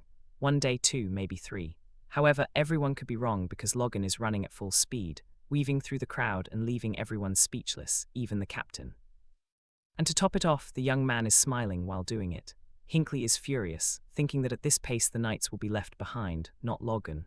With that said, he orders everyone to stop and take a 10-minute break. Then he went to ask how the young man was doing, if he was tired after that run. In reality, what went through his mind was that this was obviously exhausting, and all he needed to do was give an honest answer to get out of that crazy training. But he hadn't even finished his thought when Logan interrupted him, saying it was easy. Hinckley was dumbfounded. He asked what he meant by that, and the young man replied that it was great training. If the knights go through this every day, there's no way they wouldn't be strong. Then he tells Hinckley that he's looking forward to the next training session, while 2 guys on the ground seem ready to give up at any moment. Hinckley thinks this isn't exactly what he wanted, and Logan again seems not to care. Later that night, the young man looks around and realizes he's alone on the training field. All the knights must have already gone home. He then begins to reflect, thinking that training with the knights is his insurance policy in case all his plans fail. If that happens, he will join the knights and fight on the front line, so it's better to start mingling with them now and try to build bonds. Another reason he was doing this was for his strength, since he could develop it through meditation, but equally important was to train his body. That's where the Knight Order came in handy. And as he expected, as his core strength grew and he felt no fatigue, the young man grabbed his sword and with a swift strike, released a force cut demonstrating his power. He thought about how he possessed all this strength, and it was all coming from just one core of a star. He imagined that when he reached 2 stars, he would have the power to rival a high-ranking knight like his father. The next morning, he tested crossbows, considering all of them a failure, and asked Rama if that was all he could do. Then the young man asked about the string he had ordered, saying that this thing only fired once and that he also couldn't see the magazine. He also told Rama that it needed to be integrated. Rama became furious and Logan kept apologizing, saying he had been too harsh, to which Hammer responded that he was right, and even as his master, Logan should never insult a craftsman's pride. However, what Logan really meant was that if this was Rama's best, there was nothing they could do about it, which made the dwarf almost explode with anger. The young man continued, saying that perhaps he had expected too much from him, since it had been weeks of work and he hadn't managed to do anything correctly. That's when Logan made a big mistake. He began provoking Rama, saying he had misjudged him, that he was wrong, and had wasted money on him. This was the trigger for Rama, who asked for another month, promising he would return with something worthy of the investment. Furious, he broke the crossbow he was holding. Logan watched Rama leave, thinking about the anger consuming him and how it would force him to start from scratch. A cruel smile appeared on his face, wondering if Rama could create something incredible if pushed even further. A month later, on one of the training fields, Hammer demonstrated the power of his new and improved crossbow, which fired 2 arrows at once. The invention left Logan speechless. Hammer commented that although it had 1 shot less than Logan had originally requested, it was easier to hold with one hand and allowed magazine swaps. Logan, however, was impressed with the speed at which he reloaded and fired, taking only 2 seconds. The young man thought it had a shorter range than the weapon from his previous life, in addition to being smaller. But for a mounted soldier, this was much better, exceeding expectations. He couldn't believe they had come this far, and there were still months until the war between the fiefs. Hammer asked if Logan was paying attention, and Logan lifted him up, saying he had done a great job, continuing to praise the dwarves and wishing Rama and his people a long life. Rama, however, wasn't as happy as Logan, since he thought someone might see him if he said he wasn't a child and wanted to be put on the ground. Logan looked into Rama's eyes calmly, preparing to ask a question. And when Rama asked what it was, the young man returned to his psychotic state and said he needed 400 of these in 2 months. Then Logan handed the crossbows to Kaysen and the other mercenaries, and everyone was impressed by the distance the bolt could reach and the ability to fire consecutive shots. Kion looked at the pre-invention and wondered how this was possible. How could a crossbow do that? A front-loading crossbow with that range, power, and speed. With this, an army of 300 or more mounted soldiers could do things that would terrify anyone just thinking about it. Then Canon told Logan that he was truly amazing and realized that this had been the young man's plan from the start. Logan confirmed that he was right and thought that Rama had gone through a lot. Even with extra help from craftsmen, Logan hadn't expected him to finish the order 2 months ahead of schedule and still make 100 extra crossbows. As expected of a master dwarf, it was undeniable, he was really good. He even considered sharing this with the knights and soldiers, but money was a problem, and there was still the risk of the technology leaking. Better to wait for now. Then Logan asked Kion to equip the mercenaries with crossbows and clear the monsters outside the territory. Kyon thought the idea was impossible, but the young man was confident they could handle it. In the end, Kyon admitted it might be possible, but Logan wasn't satisfied and told Kyon to make it happen, because if he couldn't, nothing else mattered. Kyon realized that the young man hadn't created a weapon like this just to subdue monsters, and understood that he was preparing for war. During one of the nighttime training sessions, one of the boys commented on his tremendous physical endurance. Another asked if this ridiculous physical ability was genetic, to which a third replied that if he was like the patriarch, he must be good with a sword. Then they discussed Logan's fight against Dominion, and one of the warriors told the other not to dare compare the young man to the old one. Even before awakening his powers, Logan had already defeated his younger brother, but still, it was impressive how he had maintained training for over a month. This training, which initially was meant to make him quit, had now become the new symbol of the Night Order. It was exhausting, but far more rewarding than just running around. It seemed the right level of training for a member of the Order. It ended up becoming an unexpected incentive for the lower-ranking knights who had been slacking off in their training.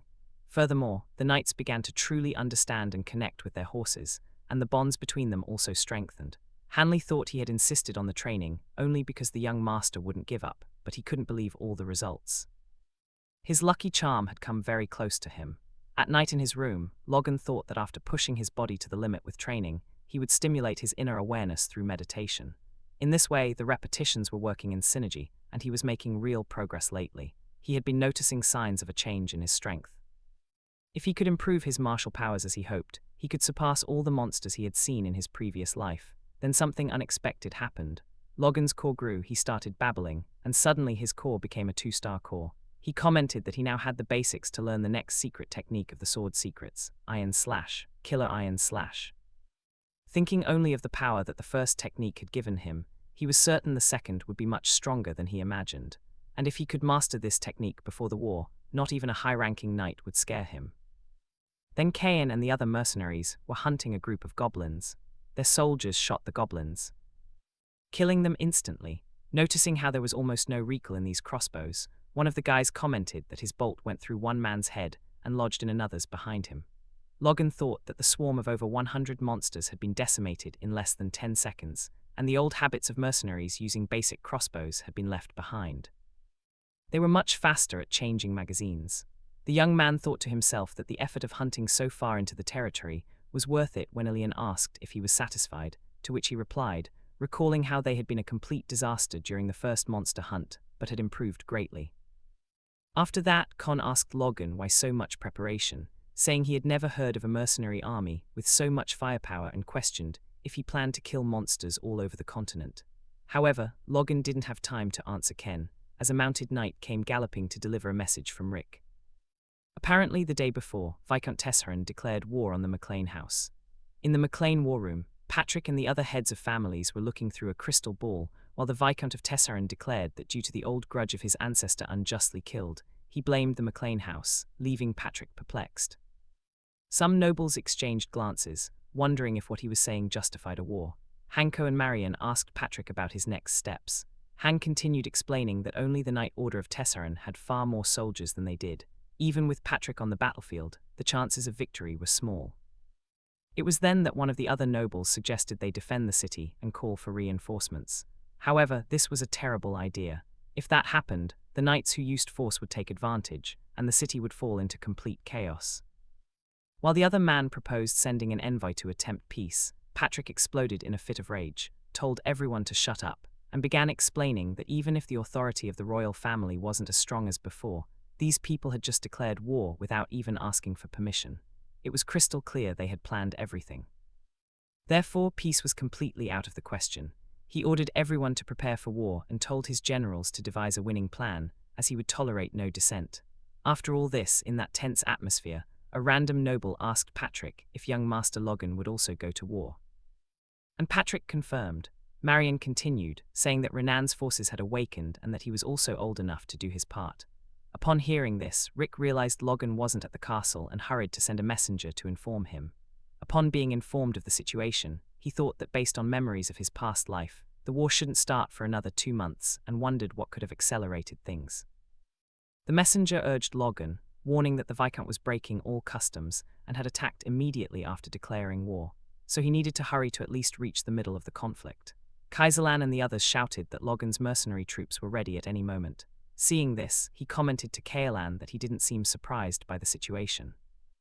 Kaelan replied that for a mercenary, if there's no war, they want to start one. And he continued saying that they had acquired a great weapon, so naturally they would want to use it. The young man looked at his army and thought these guys were overly confident, but he didn't worry too much and said what they were feeling was valid, as they had trained hard over the past months and overwhelmingly massacred hordes of monsters. He continued, saying it didn't matter when the war began, because all they had to do was win. He thought they had enough combat power now, so he commanded his troops to march to the Mechalin Plains, certain that this war would end in victory. Back at the barony, the war had begun earlier than the Mechalins had imagined. The day after the declaration of war, Tessarin and his troops appeared at the Mechalin estate, and their numbers exceeded the vassals' expectations. Captain Henkel informed Patrick that the Viscount's army consisted of 100 knights, over 1,000 regular soldiers, and nearly 10,000 recruits, explaining to the Patriarch that this was a large-scale war. Hearing this, Patrick thought that Tessar hadn't completely lost his mind. Not only was he facing a main force of knights who were practically superhuman to ordinary citizens, but he was also using recruits in a war that wasn't even between nations, but merely a domestic feudal dispute. This made Patrick question Raymond. The Viscount was going so far, and it seemed that things were only getting worse. The captain informed Patrick that the House of Kuraz had announced it would not send troops, leaving him and Mary speechless. Mary tried to argue that the situation was impossible, that it must be a mistake. She reminded that both Senor Denny and she had checked everything, and everything was prepared to prevent this from happening. With no choice, Patrick ordered Henkel to gather all men capable of wielding a weapon, saying they would respond to the attack with full force. Patrick thought about how Kuraz, whom they trusted so much, had turned his back on them, putting them in a difficult situation. He gathered as many men as he could to fight Tessarin, 53 knights, 552 regular soldiers, and 4,418 recruits, totaling 5,023 combatants. But this force was not even half the size of Tessarin's army. On the battlefield, two soldiers were talking, and one asked about the whereabouts of young Master Logan.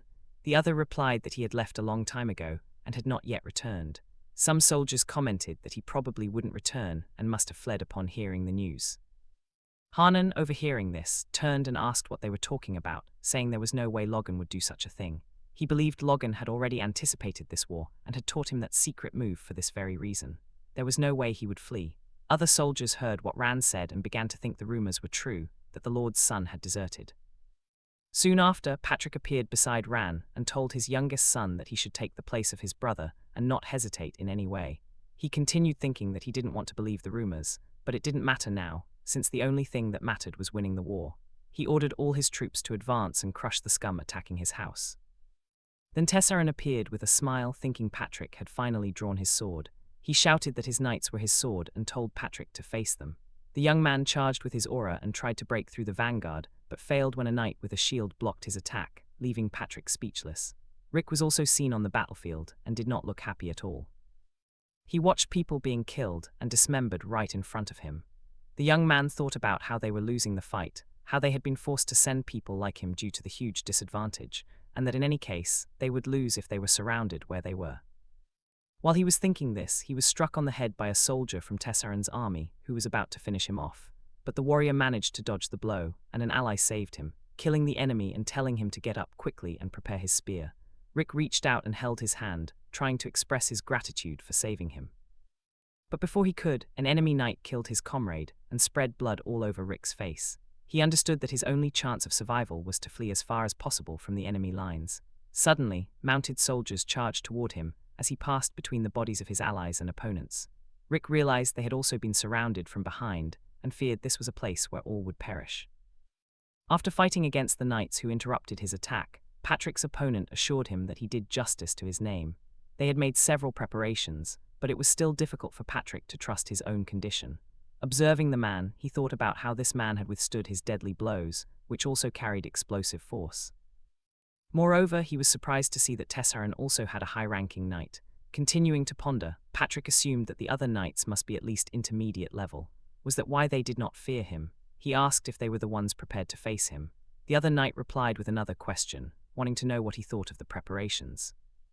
Surrounded by 4 knights, the young man thought that if he stayed trapped there, the situation would become very complicated, and then the order of knights wouldn't even follow. So he drew his sword and advanced against the enemy, swearing that this would never happen. The young man locked swords with the high-ranking knight but was attacked from behind by another man with a spear. Fortunately, he managed to dodge. Seeing that they were attacking from all sides, Patrick asked if they had any honor as knights and called them scoundrels for fighting dirty. However, they seemed not to know the word, much less care about it. One of them even said this was their last battle before dying. Then they should leave him alone. Once again, the warrior charged with all his strength, clashing swords with one of his opponents. This time he was not so lucky and was struck by a spear in the back of the stomach, leaving him severely wounded. He thought that while the high-ranking knight blocked his attacks, the others jumped and attacked him, an obvious trap from which there was no escape.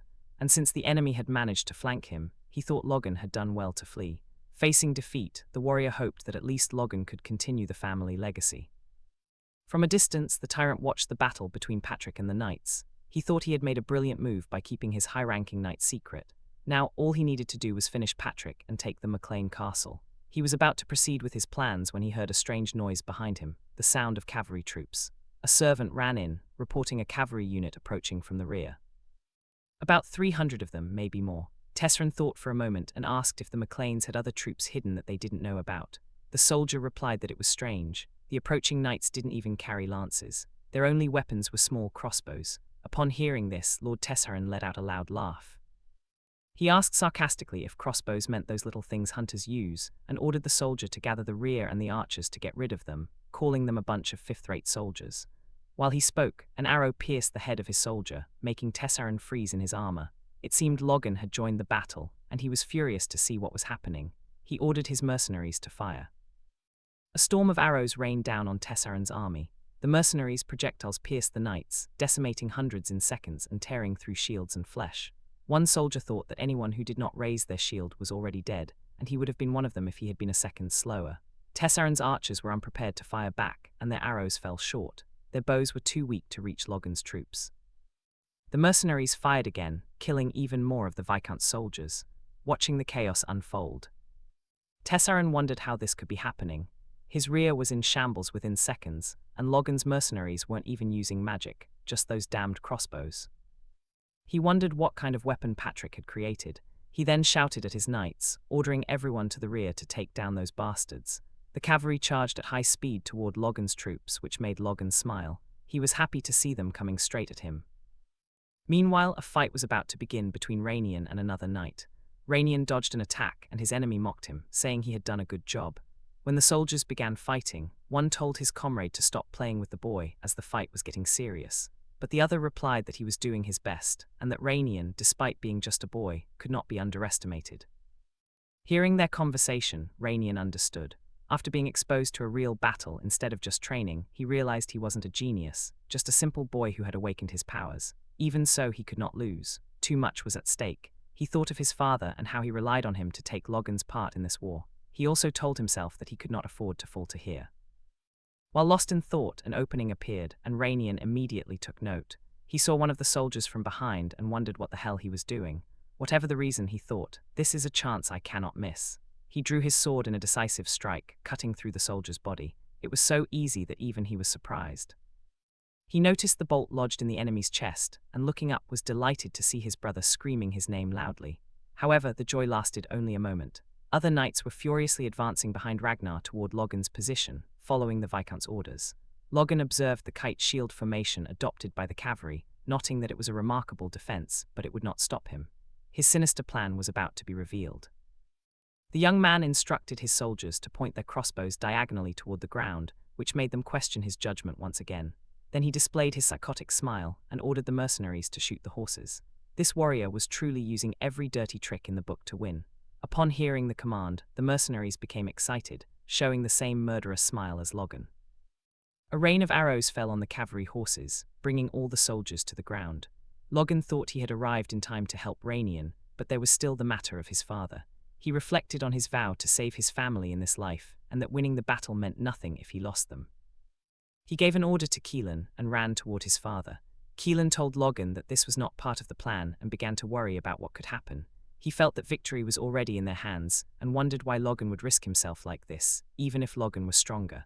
Encountering a mid-level knight could complicate everything. Keelan finally took the initiative and ordered Gerald to cover Logan while he advanced through the enemy troops. Patrick was still dueling the high-level knight, and things looked grim for him. The knight mocked him, saying he could not believe Patrick had advanced knowing he would be pierced.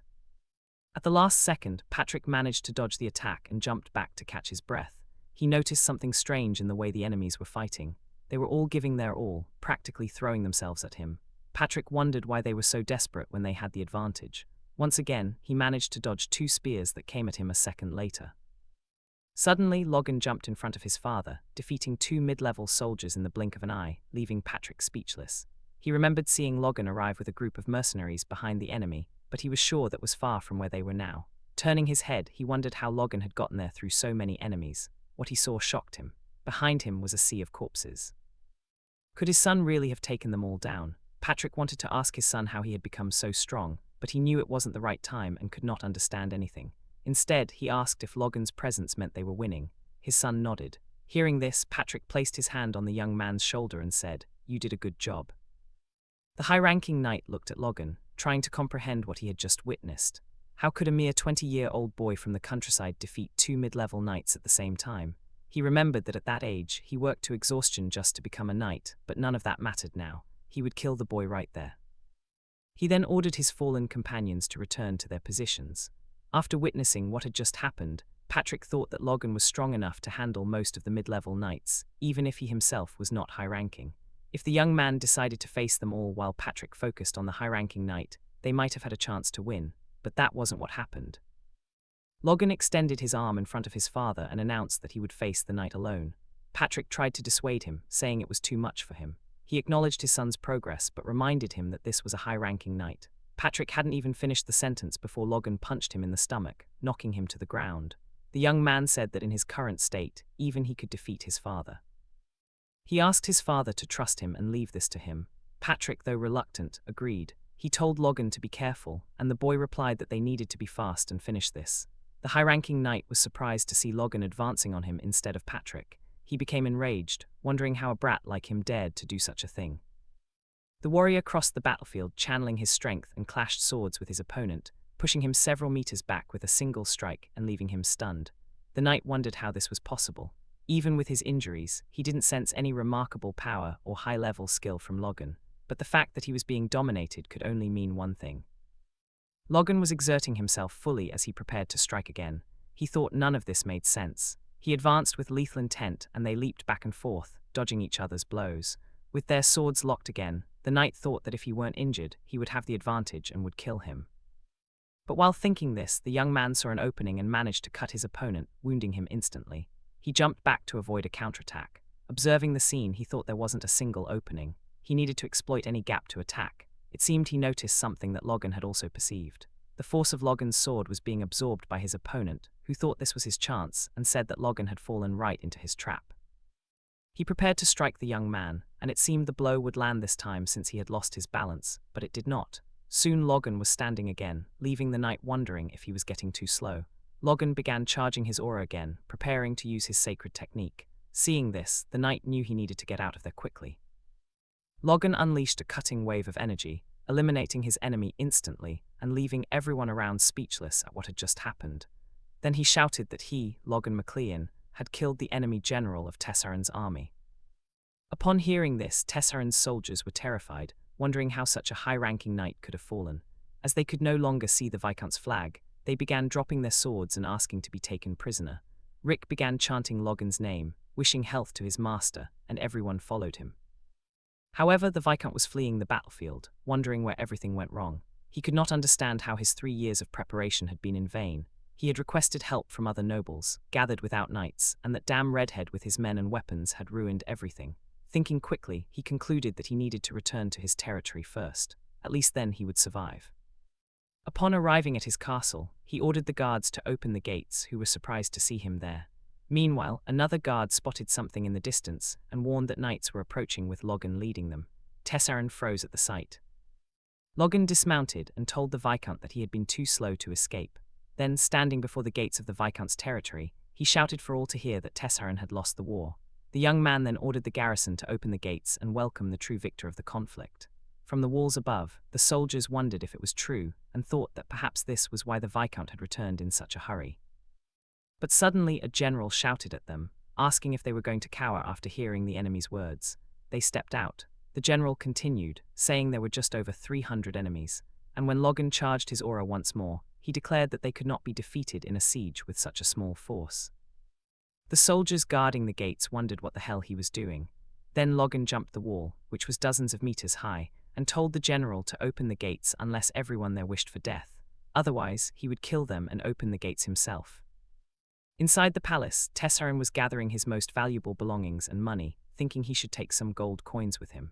Suddenly, Logan shouted at Tessarin from behind, saying he had finally caught him. Falling backward, Tessarin asked Logan how he had gotten in. Logan replied that his own servants had delivered him even before he had to use his blade. According to him, this said a lot about Tessarin's reputation as the lord of that fief. Seeing the situation, Tessarin was furious, wondering how his own servants could betray him. Then, returning to cowardice, he told Logan that he surrendered and would compensate him with reparations and his due share, according to feudal war conventions. He begged to spare his life and that of his family. Hearing this, Logan asked sarcastically about conventions. He then looked at the man, basically saying, "You have no right to talk about rules since you declared war out of nowhere and invaded everything in a single day." Logan was furious. A vein throbbed on his forehead as he asked Tessarin if he had any conscience. Tessarin still tried to appeal to the warrior, saying that he had to defend the honor of the nobility and that the conventions guaranteed the lives of all prisoners captured in feudal wars. Logan agreed to the terms and said he would respect the honor and customs of his own house, the House of McLeanin. Therefore, he would spare the man's life and give him time and permission to take a certain amount of wealth and leave. Upon hearing this, Tessarin did not want to thank him, but Logan interrupted, saying that if it were his father, he would certainly do all of that. He stated that Patrick is an honorable man, enough to accept an unconditional surrender. Suddenly, Logan noticed a diamond-encrusted dagger in a chest behind Tessarin. Taking it, he commented on its beauty. Tessarin insisted the young man keep the dagger, saying it was made by the kingdom's finest craftsman. Upon hearing this, Logan refused the gift and told him to take the dagger with him. In a swift motion, he plunged the dagger into Tessarin's chest, and the man took his last breath. Tessarin accused Logan of lying, as he had promised to spare his life. Logan replied that he never said such a thing, only commented on what his father would have done. "But too bad for you, I am nothing like him," he added. Tessarin tried to murmur something about the honor of nobles, but the young man interrupted, asking if he had any idea how many people had died because of his greed, and told him to end his filthy life right there. Tessarin fell dead to the ground. Looking at the body, he thought the man should thank God for having such a simple death. Clenching his fist, now stained with Tessarin's blood, he snorted and said that the crisis was finally over and that he needed to add the finishing touches. He announced loudly that Viscount Raymond Tessarin had taken his own life, thinking that would be enough. As soon as he finished, Caitian entered the room and told Logan that he should check the castle's underground prison. A few days later, outside the walls of Viscount Tessarin's castle, Logan and Patrick were talking. Patrick said he had come straight to Tessarin's castle as soon as he recovered. He asked about Raymond's suicide.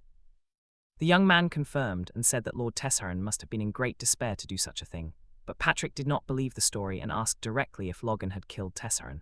He got straight to the point, a tense confrontation, the two seeming on the verge of fighting. Logan admitted and confessed that yes, he had deliberately eliminated Tessarin, arguing that they needed to regain control. He also told his father that he did not want Tessarin's blood left alive to cause trouble in the future. Hearing this, Patrick looked at his son and praised him, saying he was an adult man and certainly had his reasons. He then continued, telling Logan that no matter what anyone said, he was the key player in this battle, and he thanked him. Hearing this made Logan happy, and he looked at his father with a wide, sincere smile. "Good job, boy," said Patrick, blushing and stammering. He then tried to share even more good news. He continued, telling his son that he would be named the official heir of the McLean house. Hearing this made the young man happy. He then waved with a smile and told his father that he was sorry but would have to decline. Patrick was perplexed and asked why he would do such a thing. Was he worried about his reputation? If so, Patrick assured him that his achievements in this battle were enough to change the situation, but for Logan, that was not the reason at all, leaving his father thoughtful. He continued his reasoning, explaining that Ronan would be much more qualified to assume the position since the McLeans came from a family of knights. He then mentioned that Ronan had become a Force user at 14, 4 years earlier than he himself did. It was impossible to predict what the boy would be capable of upon reaching adulthood, and Patrick was simply speechless. Still, he argued that even if all this were true, fighting skill was not the only factor in becoming the head of a family. Logan then thought that, according to current beliefs, that might be the case. But if Ronan received the title of the youngest Force user on the continent, as happened in his previous life, there would be no problem at all. More importantly, there was no advantage for Logan in becoming the successor. He was also not interested in wasting time being the next Baron. Logan told Patrick that as the older brother, he wanted to give the younger one a chance. Therefore, he hoped his father would wait until Ronan reached adulthood to finally choose his successor. Patrick replied that he had never imagined that Logan cared so much about his brother and said he would honor his wish by postponing the heir selection. The decision would be made in about 5 years when Ronan became an adult. Upon hearing this, Logan thanked his father. However, Patrick was still going to give him another reward. They would return to the McLean mansion to calculate the war's profits, which would probably reach several 100,000 gold pieces. But it seemed that Logan already had something in mind for his reward. Suddenly, a guard shouted to open the gates, as the Mackin Knights were back. The townspeople began commenting on how they had returned in just a week after the war, and had heard that everything ended in a single day. 2 men started talking, and one of them kept wondering how this was possible. He questioned whether their knights had always been this strong. The other asked if he had heard the rumors that it was all because of young Master Logan McLean. He continued, saying that according to the soldiers who returned first, the young Logan's mercenaries had turned the tide of the battle. They appeared behind the enemies as if they knew exactly what was going to happen. Another man commented that they annihilated the enemies with a mysterious weapon, and that Logan even defeated a high-ranking knight alone. Then, a girl asked if the master had always been such an incredible person. Another man replied that he had always thought Logan was just joking. The citizens began to think that perhaps he had bought all that monster meat in the past for a good reason, that he must have had a bigger plan in mind. The crowd started theorizing that maybe the boy had been acting all along, and everyone shivered at the idea. They even praised him, saying that prodigies are on another level, all thanks to the fact that he was now a Force user. Logan heard everything and felt extremely embarrassed listening to people talk about him this way. Then Ronan asked what it was like to receive so much praise, and Logan replied that it made him blush, asking his brother not to exaggerate. But Ronan insisted that it was impossible, since everything people said was true, and that he should smile at the crowd, as they were very happy to see him. Logan thought for a moment, and seeing all those excited faces, decided to try. He showed a charming smile, or rather, it looked like he was holding in a fart until they reached the castle. Frankly, he looked like the rich boy, Rich Magi, or perhaps Medusa. As soon as everyone turned and saw Logan's smile, they froze, certain he wanted to rip their heads off with his thumbs, but the boy had no idea what he had done wrong, and Ronan just felt sorry for him. Patrick turned his head to look at Logan, appearing genuinely proud. He then shouted that the next round of applause would be for the champion of this war, and that the grand reception was about to begin. Long live McLean, long live young Master Logan. Shortly after, they showed the castle gardens, and Logan was strolling through the courtyard, finding it impressive that a welcoming ceremony could last until morning, especially for those who had just returned from the war. But the peace did not last long because his mother Marion shouted at him from behind, asking what he was doing. Ronan grabbed her arm, trying to make her stop, but Marion continued, saying she had heard everything. She asked Logan if it was true that he had refused to be the successor, and what the hell he was planning because he might have deceived the others, but she was not an idiot. Ronan tried to calm the situation, and told Logan that the Chero's incident had deeply affected Marion, but he replied that it was fine. He turned to Marion and thought that, despite the resentment she still held at that moment, she had lost all real power because Cairo had lured her away, and she could no longer be a threat to him. The young man continued thinking that if he handled it correctly now, she might accept his apology. He sincerely admitted to Marion that his actions over the past months had been untrustworthy, and that even he regretted what he had done, driven by jealousy and inferiority. Hearing this, Marion shouted at Ronan that she was right, since Logan admitted it had all been his plan. Ronan interrupted her, pleading once more for her to stop. He apologized to Logan again and explained that she was not in her normal state at the moment. Logan, however, did not seem to care much about Marion. He then turned to Ronan and asked him to pay attention, because the one who truly deserved an apology was him. Ronan was surprised by the statement and asked what he meant by that. Logan continued, saying that he had been apologizing since he returned, but had never been able to say exactly for what. It seemed that the regrets and cowardice accumulated over the years were not so easy to overcome. Ronan then questioned his brother about what the hell he was talking about. Logan implied that Ronan already knew what was happening, that in recent years he had actually hated Ronan. He continued, saying that he had tried to hide his own incompetence by hatting his brother, and that now he truly regretted those pathetic years of his life. he asked Ronan to accept a formal and sincere apology. The young man lowered his head and asked for his brother's forgiveness. After all this, Ronan looked at his brother without saying a word, and Logan, still with his head down, thought that in the end the bad things we do are not erased by the good, and he felt naive as always. Ronan finally broke the silence and told Logan that it was fine. Logan was shocked to hear this. He continued, saying that he believed that as long as he was kind to Logan, even when he was cold, one day the brother he knew would return, and he smiled at the young man. It was enough to make an adult man cry. Logan was happy and wondered if perhaps he had hesitated for so long to do something so simple. Then he spoke to his mother. The warrior told Marion that he truly cared about Ronan and sincerely hoped that he would become the successor. He continued, saying that he knew asking Marion to trust him immediately was a huge favor. Then he asked her to keep an eye on him, as everything he would do from now on would be for the greater good of the family. And as Marion walked away, Logan thought that this apology should be enough for now. Later, in a forest, Logan and Hammer were walking together. Hammer asked where the hell they were going right after returning from the war, but Logan said he had already rested enough and that it was time to get back to work. Hammer replied that he was just anxious about the task, muttering about how he would make the most out of it this time. But Logan assured Hammer that he would definitely enjoy this task. Hammer hesitated, thinking that Logan had no idea what he was talking about. They stopped in a clearing, both looking at the horizon, and Rama seemed shocked. Apparently, the young man wanted to open a mine. The discussion about the barony of Tessaran was concluded, and Patrick continued explaining what Logan wanted as a reward. It seemed that the warrior desired the chance to explore the hill near Tessaran's border. Patrick commented that they could call it a hill, but it was actually barren land because there was nothing there. He then asked the fighter why it had to be that specific place, but Logan just smiled and said there might be gold buried in that land. Apparently, the real reason Tessaran had forcibly started a war came to light a year after the conflict ended. It turned out that Tessaran had begun exporting gold from a hill in the McLean territory they had taken. The gold from that mine alone made Tessaran far more influential than an ordinary count family.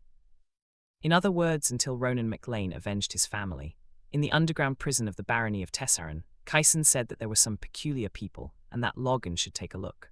One of the prisoners claimed he had done nothing wrong to be imprisoned, that he had merely fulfilled a request from the Count to bring gold from the mine, as they were hired to do, but the Viscount locked them up anyway. Logan put his hand to his face in disbelief, thinking how stupid Tessaran was, and not believing he had imprisoned 5 of those valuable mine specialists. Seeing this, one of the prisoners asked if he was angry at them, but what was really happening was that the business-minded side of the young man had appeared, and Logan thought he had found a way to make an unexpected profit. The old man looked at him, wondering what kind of guy this was. He kept thinking that they had won the war against Tessaran, but it was like barely passing through a small wave. If the Empire's invasion led to the nation's collapse, the event that would be the final blow occurring in a year was the death of King Samuel von Grandia. The sudden death of the king would cause a fierce dispute among the 3 princes, leading to a 3-year civil war that would drastically reduce the kingdom's forces. And before the kingdom could recover, the Empire's invasion would actually begin. This was the first cause that led to the kingdom's ruin. Since the McLeans were part of no faction, staying neutral like this could leave them merely as spectators. But Logan saw an opportunity and was not going to let it slip away. He said he would use this instability to reclaim the country's former territories and become Lord of the Southwest again, and if possible, end the civil war and something more. But just as he was about to say what that something more was, someone interrupted. Hammer asked Logan what he was daydreaming about, since he had called the young man and he wasn't even responding. Logan realized he hadn't noticed and needed to focus because they had just survived a crisis. Thinking about the future, he had to gather forces as quickly as possible, but for now it would sound like madness. So no matter what happened, he had to do this with his own money. That hill was going to become the golden goose to finance his plans. Logan informed his servants that there was gold in the middle of the hill and that he wanted to dig it to make a mine and asked for the estimated cost. The servants were somewhat hypnotized, and Rama thought it was just another one of those crazy ideas. The old man thought Tessaran hadn't paid them well. So he agreed immediately, but a gold mine could be too much. He asked Logan if he was sure there was gold there. Logan confirmed, saying he had seen it with his own eyes. The old man asked how that was possible. Logan explained that it was a secret operation, so only the 6 people present would do the drilling. Hearing this, the old man thought Logan might be trying to get rid of them. The old man asked how only 6 people could handle all the drilling, saying he was exaggerating. He meant that even with Dorrit it was too much, but he didn't finish the sentence and prayed that Hammer would do the job. Hammer looked into the young man's eyes and said that he could prepare to die, sleep a little less, and give up living like a normal person. Seeing that look, the old man thought he was screwed. Logan thought that, as expected of Rama, he had a worker's mindset. The young man said that now Rama and the old man were ready to work, and once again asked to hear the budget. The old man reported that they needed to drill to estimate the gold deposits inside the hill, but the initial investment alone would have to be 5 million gold. Hammer also commented that the safe development of the mine would take a long time. Just the preparation would take about 6 months, and full extraction would take another 6. Logan said that was as he imagined, indicating that it would require a lot of money and time, but that the mine had made Viscount Tessarin richer than other Count families, and he needed to exploit it anyway. He argued that if he could sell the monster meat now, he would already have enough money, but its effects would only be known in 6 months. However, Logan realized that maybe he didn't need to wait. If he addressed the toxic nature of the meat, he could use it as medicine immediately. He thought that since he had neutralized countless toxic agents as a mercenary, he could make one as well. If he created the formula and sold it, he would become rich. A week later, in the southwest McLean village, Rick brought Logan the fake medicine made with crushed night herb, Ervastea, and dripping grass. Logan told Rick not to call the product fake, as it was just a neutralizing agent. Then he asked where the monster meat was, and Rick replied that it was in the village warehouse, exactly as requested. Logan commented that it was perfect and that they would put the medicine in the meat. Upon hearing this, Rick freaked out and asked Logan if he really had to go with him. Logan confirmed that of course he would go, but it seemed Rick was not even slightly excited and warned that he had never been there, so he had no idea what they were facing. Logan got annoyed and wondered why this boy was being so dramatic all of a sudden, but then he realized. The smell was so strong it would make a sewer smell pleasant. Logan commented that he knew it would smell bad, but it was making him want to vomit, and it seemed that the boy was already vomiting. But Logan found a solution. He used his aura to block the smell of the monster meat. After that, he prepared to enter and told Rick that they needed to start.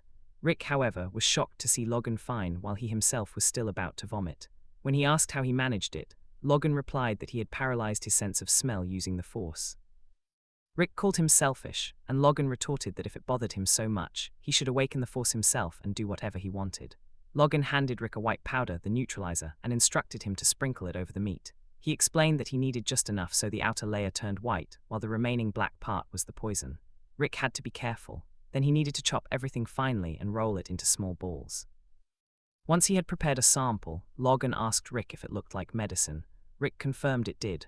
Logan continued, saying they would sell it as a remedy, and Rick would prepare everything. He emphasized that Rick needed to pay attention and not forget anything. Rick protested, saying he absolutely wouldn't do it. Logan then offered 100 gold coins for each pill produced, which made Rick change his mind quickly. However, Logan was irritated, thinking he could get everything for free. He then told Rick they needed to test the product's effectiveness. Rick asked what it was for, and Logan explained it was medicine good for men. Rick didn't understand what Logan meant. Logan said Rick was very annoying and that he would only explain once, so he needed to pay attention. An image of 2 rabbits appeared, one male and one female. The male looked weak and couldn't move his paw inside the pot. The female gave him a motivational tea, which transformed him into a super rabbit, making his paw 4 times larger than before. Now he could use it more effectively to stir the pot. After hearing all this, Logan asked Rick if he understood. Rick confirmed, saying he got the idea and even had the perfect person to test it on. Logan, curious, asked who it would be, and Rick replied it would be Mr. Den. In the next scene, Den is knocking on Logan's office door and hears a voice telling him to come in. He apologizes for disturbing him and says he heard Logan had called him. Once inside, Den cannot find Logan anywhere. Suddenly, Logan appears behind him like Dracula, giving him a huge scare. Logan says he's been waiting, and Den jumps back like a professional basketball player, nearly having a heart attack. Den complains that Logan can't just appear out of nowhere. Logan steps closer, saying he only wants to massage Den's shoulders since he's been so exhausted dealing with things after the war. Den insists he's fine and mentions that Lord McLean has been having much more difficulty. Logan remarks that even his father passed out from exhaustion, but Den retorts that it only happened because Logan scared him. Logan tells Den he knows he's been through a tough time. Suddenly, Den begins yelling that they're broke. They spent every last coin in the war, and the servants and knights, unaware, keep bothering him for money, causing massive headaches in management. Den admits he may have misjudged Logan all this time, not expecting him to be so considerate of the administrators, but he can't finish his sentence. Logan interrupts and asks if that's the reason for his problems in bed. The poor man freezes like a statue and rushes for the door, trying to escape, but Logan asks him to at least listen and hands him the medicine. Logan explains it's a patented product from Philip Kale Merchantry, with guaranteed results from just one pill. Den swallows it reluctantly, glancing at it as Logan asks what he thinks of the deal, giving him the pill as a gift before offering it to anyone else. Later, Den is seen running through the castle corridors toward Logan and Rick. Rick hears him shouting and knows Logan's plan is working. Den is back for more. Rick scolds him for running, but Den doesn't care and immediately asks Logan how much he wants for the pills. He looks desperate. Logan displays a predatory smile and says the medicine was a success. Rick, irritated by the scene, mutters that no one is paying attention to him. Logan tells Rick to give Den his hand. Den is panting, sweating, kneeling before Logan, as if about to propose. Logan seems ready to accept, while Rick just watches in disbelief. Logan hands a wooden box full of pills to Den, who receives it as if it's the highest honor in the world. After the first successful test, men were bowing to him, and the experiments continued a few more times. Sometime later in his office, Logan talks with Heinel, hearing rumors that he and his wife quarrel every night. Heinel denies it, asking who would spread such lies but can't continue. Logan shushes him and pushes a pill down his throat. Heinel swallows it and immediately feels its effects. He tries to say something to the door, but Logan interrupts, telling him to go see his wife while he takes care of his father. Heinel smiles in gratitude and, like a force of nature, dashes out, presumably for a big night. Next, we see Patrick in his office, the third test subject. He also seems satisfied with the results. Looking at his father's room, Logan thinks he feels sorry for Rainian, who seems about to gain another little brother, no longer the youngest. Watching all the chaos, Rick gets mad and asks Logan why he never asked him to test the pill, as he's the one working hardest. Logan gives him a blank look, glances at his groin, turns his back and walks away while Rick shouts, asking what that strange look meant. Logan pauses, still turned away, and says he wouldn't have had a chance to use the pill anyway, so it would just be wasted. He even tells Rick not to follow him because he stinks. At this point, you could swear Logan enjoyed torturing the poor guy. Next, he is seen speaking to Philip via a magical orb. Philip admits that if the medicine is as good as Logan claims, there will be huge demand. He asks how much Logan plans to charge.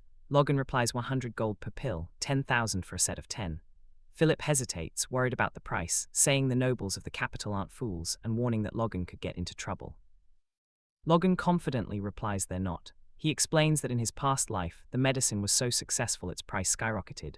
He insists that if Philip provides only a limited quantity, the product will sell for even higher prices.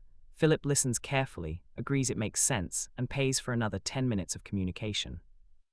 Logan continues, "We can achieve amazing results if a famous person tries the product and gives a testimonial, someone famous who needs this remedy." Philip is speechless, arguing that no noble would admit their impotence was cured by a pill. Logan then comments that they don't need to announce anything. So many eyes are on the nobles that even a secret rumor will make them rush like bees to me. Philip has an idea and tells Logan to attend the capital's party. Logan, furious, asks if he's serious. He points out that the only party he ever attended was with mercenaries after a war, and his family barely had money for celebrations. Philip insists parties are great for networking, even if for business, though it takes time. This sparks an idea in Logan.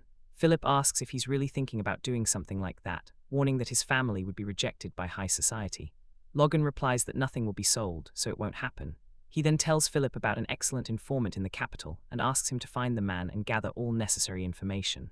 Philip hesitates, asking which informant and what Logan is planning this time. Logan replies he'll be heading to Gran soon and will tell him everything when he arrives. Philip feels a bad premonition. A week later, Logan arrives in the capital of the Grand Kingdom. Philip can't believe it and asks how he got his family's permission. A noble's son coming to sell aphrodisiacs is unusual. Logan assures him he didn't tell his family the truth. Bringing 3,000 boxes without a servant is tricky, but his father let him go easier than expected, probably due to his war achievements. Philip comments that thinking about it, Logan also had no servant when they first met and asks if it's really okay for a noble to walk around like this. Logan replies that having a servant actually slows you down, and the servant has their own work to do. He thinks of Rick and the big task he entrusted him with. Logan continues that, though he sometimes treats him harshly in both his past and current life, Rick did everything for him and he's grateful. An image of Rick and Logan's monologue is shown. This is how Rick stole a bunch of pills from Logan. Irritated, Logan warns him that if any pill falls while shaking them, Rick will get a punch for each. This is what he calls tough love. Logan then declares he's made a decision, as a new idea struck him. In a flashback, Logan announces that to celebrate all his hard work, he will name the medicine Empuric. The best way to honor a man's legacy is to name an impotence pill after him. Philip, confirming Logan's words, has no doubts. Logan must be insane. Inside the dormitory, Philip tells Logan he must be tired from the long journey and suggests he recover in a bar. Logan replies that Philip should measure his words when speaking of someone struggling in a situation with so many listeners.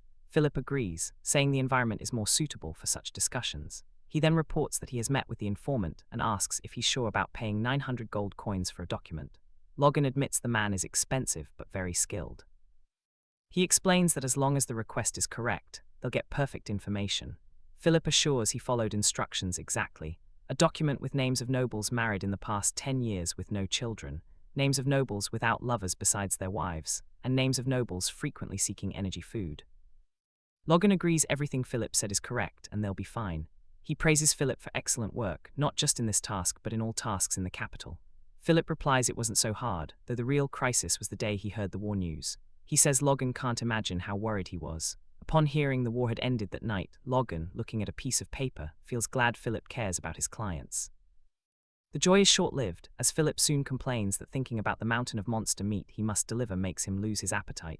Who would even buy that junk? Logan throws the paper at Philip, telling him to shut up and read it. As the paper hits him, Philip wonders why it hurts so much. He starts reading as Logan asks which name on the list he thinks would make a good first client. A tear rolls down Philip's right eye, and he seems to notice something. Seeing this, Logan watched him, waiting for him to say something. The young man pointed to a name on the sheet and asked Logan what he thought of a certain person. Logan looked at the name he was pointing to, and suddenly his expression changed to one of shock. He recognized the name. Later, inside a ballroom with a huge chandelier, people were drinking champagne. A very large man stood out among them. Wearing a red jacket and black gala pants, he was talking to some beautiful women. That man was Count Davis, and his name had just been shouted by Logan to catch his attention. The Count looked back in disbelief, with an expression of disgust or fear on his face. Logan approached to introduce himself, saying his name, Logan Mackin, and his title, the eldest son of the McLean house. Count Davis tried to keep his composure and stifle a laugh, greeting the new guest and welcoming him to the party. Looking at Logan's clothes, he found them tacky and wondered which farm he came from, thinking it must be some southwestern fashion. Logan thought he was wearing the clothes Felipe had recommended, and as expected, no one liked them. He concluded that the clothes were a good final choice. He had no time to make useless friends at a meaningless party. His only target was Count Davis, the fallen Davis. Despite being an important figure in the treasury of the Greyer Kingdom, and having married at 20, he was a man who still had no children. Logan was shocked when Philip pointed him out on the list since, in his past life, he had become quite famous, not for a good reason, but for being the Count who killed himself because of his wife. An old quarrel between Count Davis and his wife was shown, with her screaming and calling him an impotent bastard in the middle of a party. Because of that incident, the bomb his wife set off at that party led him to take his own life. Logan commented that reputation and others' perception were very important, and in any case, he met all 3 conditions he had given to the informant. He was perfect to be the first client of Emperor Rick. The young man approached the Count, saying he had come to the capital on a business trip and had heard of his prestige, so he came to greet him. The Count asked Logan what kind of business he could be running in the capital, since the city already had everything. He then commented that being from the outskirts, there must be fascinating products unavailable in the capital. Logan replied that he was sure the product he was selling was not available in the capital, and that was why he was there. He continued, saying it was a specialized medicine for men. He leaned toward the Count's ear and revealed the stimulant. Hearing this, the Count seemed shocked, bit his lip for a moment, and then shouted for everyone to hear how the son of a noble could be selling stimulants. 2 girls watched the scene, finding it very embarrassing. The Count thought a rustic like Logan had a lot of courage to act important in the capital, and believed he had put him in his place, judging by his expression. However, the young man let out a deep sigh and prepared to say something more to the noble. Logan then told Davis that, as a sign of courtesy, he had brought a gift for the influential people of the capital, and kindly asked him to accept it. He handed a small box to the man and said it was empiric, with each pill selling for 100 gold coins. He continued explaining that he had brought 3 especially for the Count as a gift, and guaranteed that it was a great medicine with no side effects, affirming this with his honor as a noble in play. Davis listened to everything and began to sweat. A few days later, Logan's doorbell rang. It was a servant of Count Davis sent to buy more of the empiric medicine. Logan and Philip greeted him, confirming he was the Count's servant. Later, he could be seen leaving with a leather briefcase, with Philip right behind, thanking him for the purchase and inviting him to visit again. Philip returned to the room and counted the money for Logan. They earned 10,000 gold from 10 boxes, saying it wasn't bad for the first sale. Logan, however, wasn't that satisfied, saying they needed to do more than that, since the rent for that small shop alone cost 10,000 gold coins. Philip, on the other hand, commented that it was expected, since they were in the city centre, and Logan had no idea the work it took to rent the place. He then continued saying that strategically, they needed a store, because seeing people gather with their own eyes had a much greater impact. Logan agreed with Philip and announced that he was leaving now for a party. Felipe didn't seem happy, complaining that he had been to parties almost every day since arriving in Gran, and sometimes even went to 2 parties a day. The young man explained that having Count Davis as the first client wasn't enough, and he needed to promote the store to as many people on that list as possible. A week later, Count Davis, servant, was walking down the street, unable to believe that the Count had asked him to buy that medicine again, especially after seeing that no healthy food had worked for him in the past. When he arrived at the store, he was shocked. A huge line of men wanting to buy the medicine stretched down the block. Observing the people in line, the servant realized the enormous crowd and recognized each of them. One of the men was the Viscount Talon's chamberlain, and the man in front of him was Count Harmel's butler. Adjusting his hat to cover as much of his face as possible, he thought it would generate unnecessary gossip, and it would be better just to buy the medicine and leave. As soon as he did, Philip went out of the store to talk to the people in line. He said he was sorry, but unfortunately today's prepared stock was sold out. Upon hearing this, the servants waiting to buy medicine for their masters were shocked. One of the men asked Philip what he meant by sold out, since no one had said anything before. Philip apologized again and began explaining that Empiric was super popular, but production couldn't keep up. So sales were limited to 50 boxes per day. 2 men became very tense upon hearing this, begging Philip to sell a little, since if they returned empty-handed, their masters might not be so understanding. Meanwhile, another noble, accompanied by his servant, passed by and saw the commotion. The noble sent his own servant to see what was happening, and Logan observed everything, satisfied, from behind a corner of the building. He thought that by limiting the supply, clients would be more eager to buy, and seeing the crowd would arouse the curiosity of other nobles. Everything was going exactly as he had planned. Philip shouted for everyone to hear that the day's stock was finished, and insisted they return the next day. The next day, it sold out again, and the situation repeated on the 3rd day. Leaving nobles wondering how many consecutive days this would happen, the young man continued saying it was amazing, as daily sales had been booming for over a month, and today they sold out as soon as they opened. He commented that at this rate, 4,500,000 gold in 1 month might not be impossible. Hearing this, Logan sarcastically wondered who knew the capital had so many impotent nobles. He commented that they had tripled the price since mid-year, but people were still willing to pay more, which made him worry about the future of the kingdom. After saying this, he looked at Philip with a serious expression. Suddenly, he opened a manic smile, like someone who just found his next victim, and began laughing loudly. His voice echoed out of the store, making people on the street turn their heads. In the end, he was just very happy. He grabbed Philip by the neck and started messing up his hair, saying he was an admirable boy and had done a great job. Philip, meanwhile, was starting to turn purple from lack of air. He bowed and thanked Logan for all his effort. Logan looked down at Philip and said it was great that he recognized his work, and that starting next week, he would receive 1% of total sales for himself. Suddenly, Philip began shouting that he would do his best and tried to kiss Logan. All this happened while a mysterious figure watched from the street, his wrinkled face covered by a hood and a blonde beard. Next, in a magic shop, Logan used the communication line and shouted from the back of a room that it would be at least 10 tons of gold, making everyone look at him. He quickly went silent, looking at the person he was talking to, who confirmed the information. The Mar explained that, according to the miners, there was a high chance that the nuggets were in a deeper layer. The young man looked at the communication orb like a madman, clenching his teeth and fists. He thought that even with a rough estimate, 10 tons of gold corresponded to 100 million gold coins. That was his prize, the biggest lottery he could imagine. Mar commented that mining costs were no joke and asked Logan if he could afford it, since starting would cost around 5 million euro. Logan assured Mar that he had everything he needed. He told Mar to wait, saying he would get all the money and work as quickly. Mar didn't seem too worried and just asked Logan to be gentle with the staff. Later that night, in the middle of the city, Logan walked through the streets thinking that the initial investment for the mine was about 5 million euro.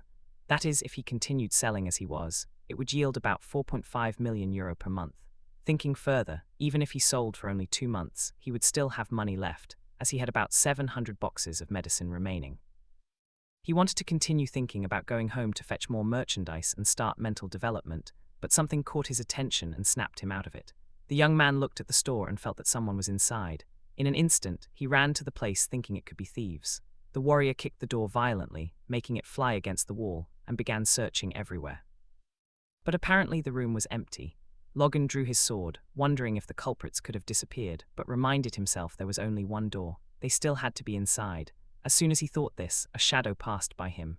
The young man realized too late and swung his sword at the hooded figure, but missed. He shouted, demanding to know who was there. When he turned, no one was in sight. He stood still, sword pointed at nothing.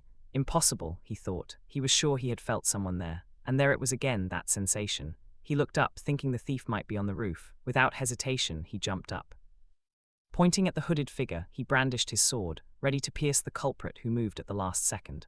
Logan faced the figure on the roof, sword in hand, ready to attack again. Once again, the young man demanded to know the man's identity, but received no answer. Instead, the figure simply disappeared without a trace. Logan was stunned at what had just happened. He kept thinking there was no sign of presence, even though the guy had been right in front of him just a moment ago. He looked at his own hand, realizing he had a piece of the man's cloak, and wondered what the hell had just happened. The next morning, it seems Logan told Philip what happened, and they concluded that a thief using aura had infiltrated their store. Logan said he was just speculating, but it was at least an advanced force user. It was a term used to describe those even more powerful than high-ranking knights. The young man added that it wasn't just a sense of being a high-ranking knight. The guy was on another level. Philip was shocked to learn that someone who knew aura was committing small thefts. They said the aura was enough to even turn a slave into a noble, and he wondered why someone like that would be stealing around. He asked what the men had stolen, and Logan replied that it was exactly what Philip was thinking. They only took 2 pills of the empiric medicine, just that. Upon hearing this, the young man concluded that if he only stole 2 pills, it wasn't for money. In fact, he stole the pills to use them himself. Philip asked if there were also impotent people among aura users, and that's when Logan realized, agreeing with him. Logan then asked if there were any aura users' names on the informant's list, but Philip said there were none, as the informant requested an extra fee for this information since it was ultra-secret. And Philip refused the offer. But thinking carefully, maybe there was one person that came to mind, an aura user in the capital who had no descendants. A muscular, well-dressed noble with blonde hair and a beard walked through the streets with his wife, watching some children play. His face was kind, and his light blue eyes seemed full of longing for a child. He was surprised when his wife asked what he was looking at. He turned and said he was just admiring the view outside, sweating. She didn't seem to believe the flimsy excuse. The woman asked if he was looking at the children again. He tried to convince her that he was only appreciating the view and not thinking of such foolish things. He then hugged his wife and said they should go home. However, she kind of ignored him and replied that she was very happy to have met him, asking if he knew that. The man looked at his wife with happiness in his eyes and a slight smile at the corner of his mustache. He hugged her even tighter and said he felt the same. This man was Felix Esperanza, the greatest swordsman in the kingdom. It turns out the deep sadness and remorse in his heart began with an injustice he suffered as a young man. Fighting for the country, he was injured right between his legs. It was only an honorable injury for a fallen knight, and since he was young, he didn't pay much attention to it. However, Felix reflected on what the point was of having the title of duke and being known as the strongest in the country, without a child to succeed him. To him, everything seemed in vain. A scene from the past shows Felix explaining the situation to his wife, who was much more understanding than he expected, so much so that he was shocked. His wife recognized that he must have suffered a lot and asked through tears if he was okay with it, saying she would like to serve him by his side. Seeing this, Felix wondered if there was any way to repay the immense love he had received. There was Felix walking with one of his servants along a path in the castle gardens. The servant warned that the family meeting was about to start and asked if he was sure he didn't need to hurry.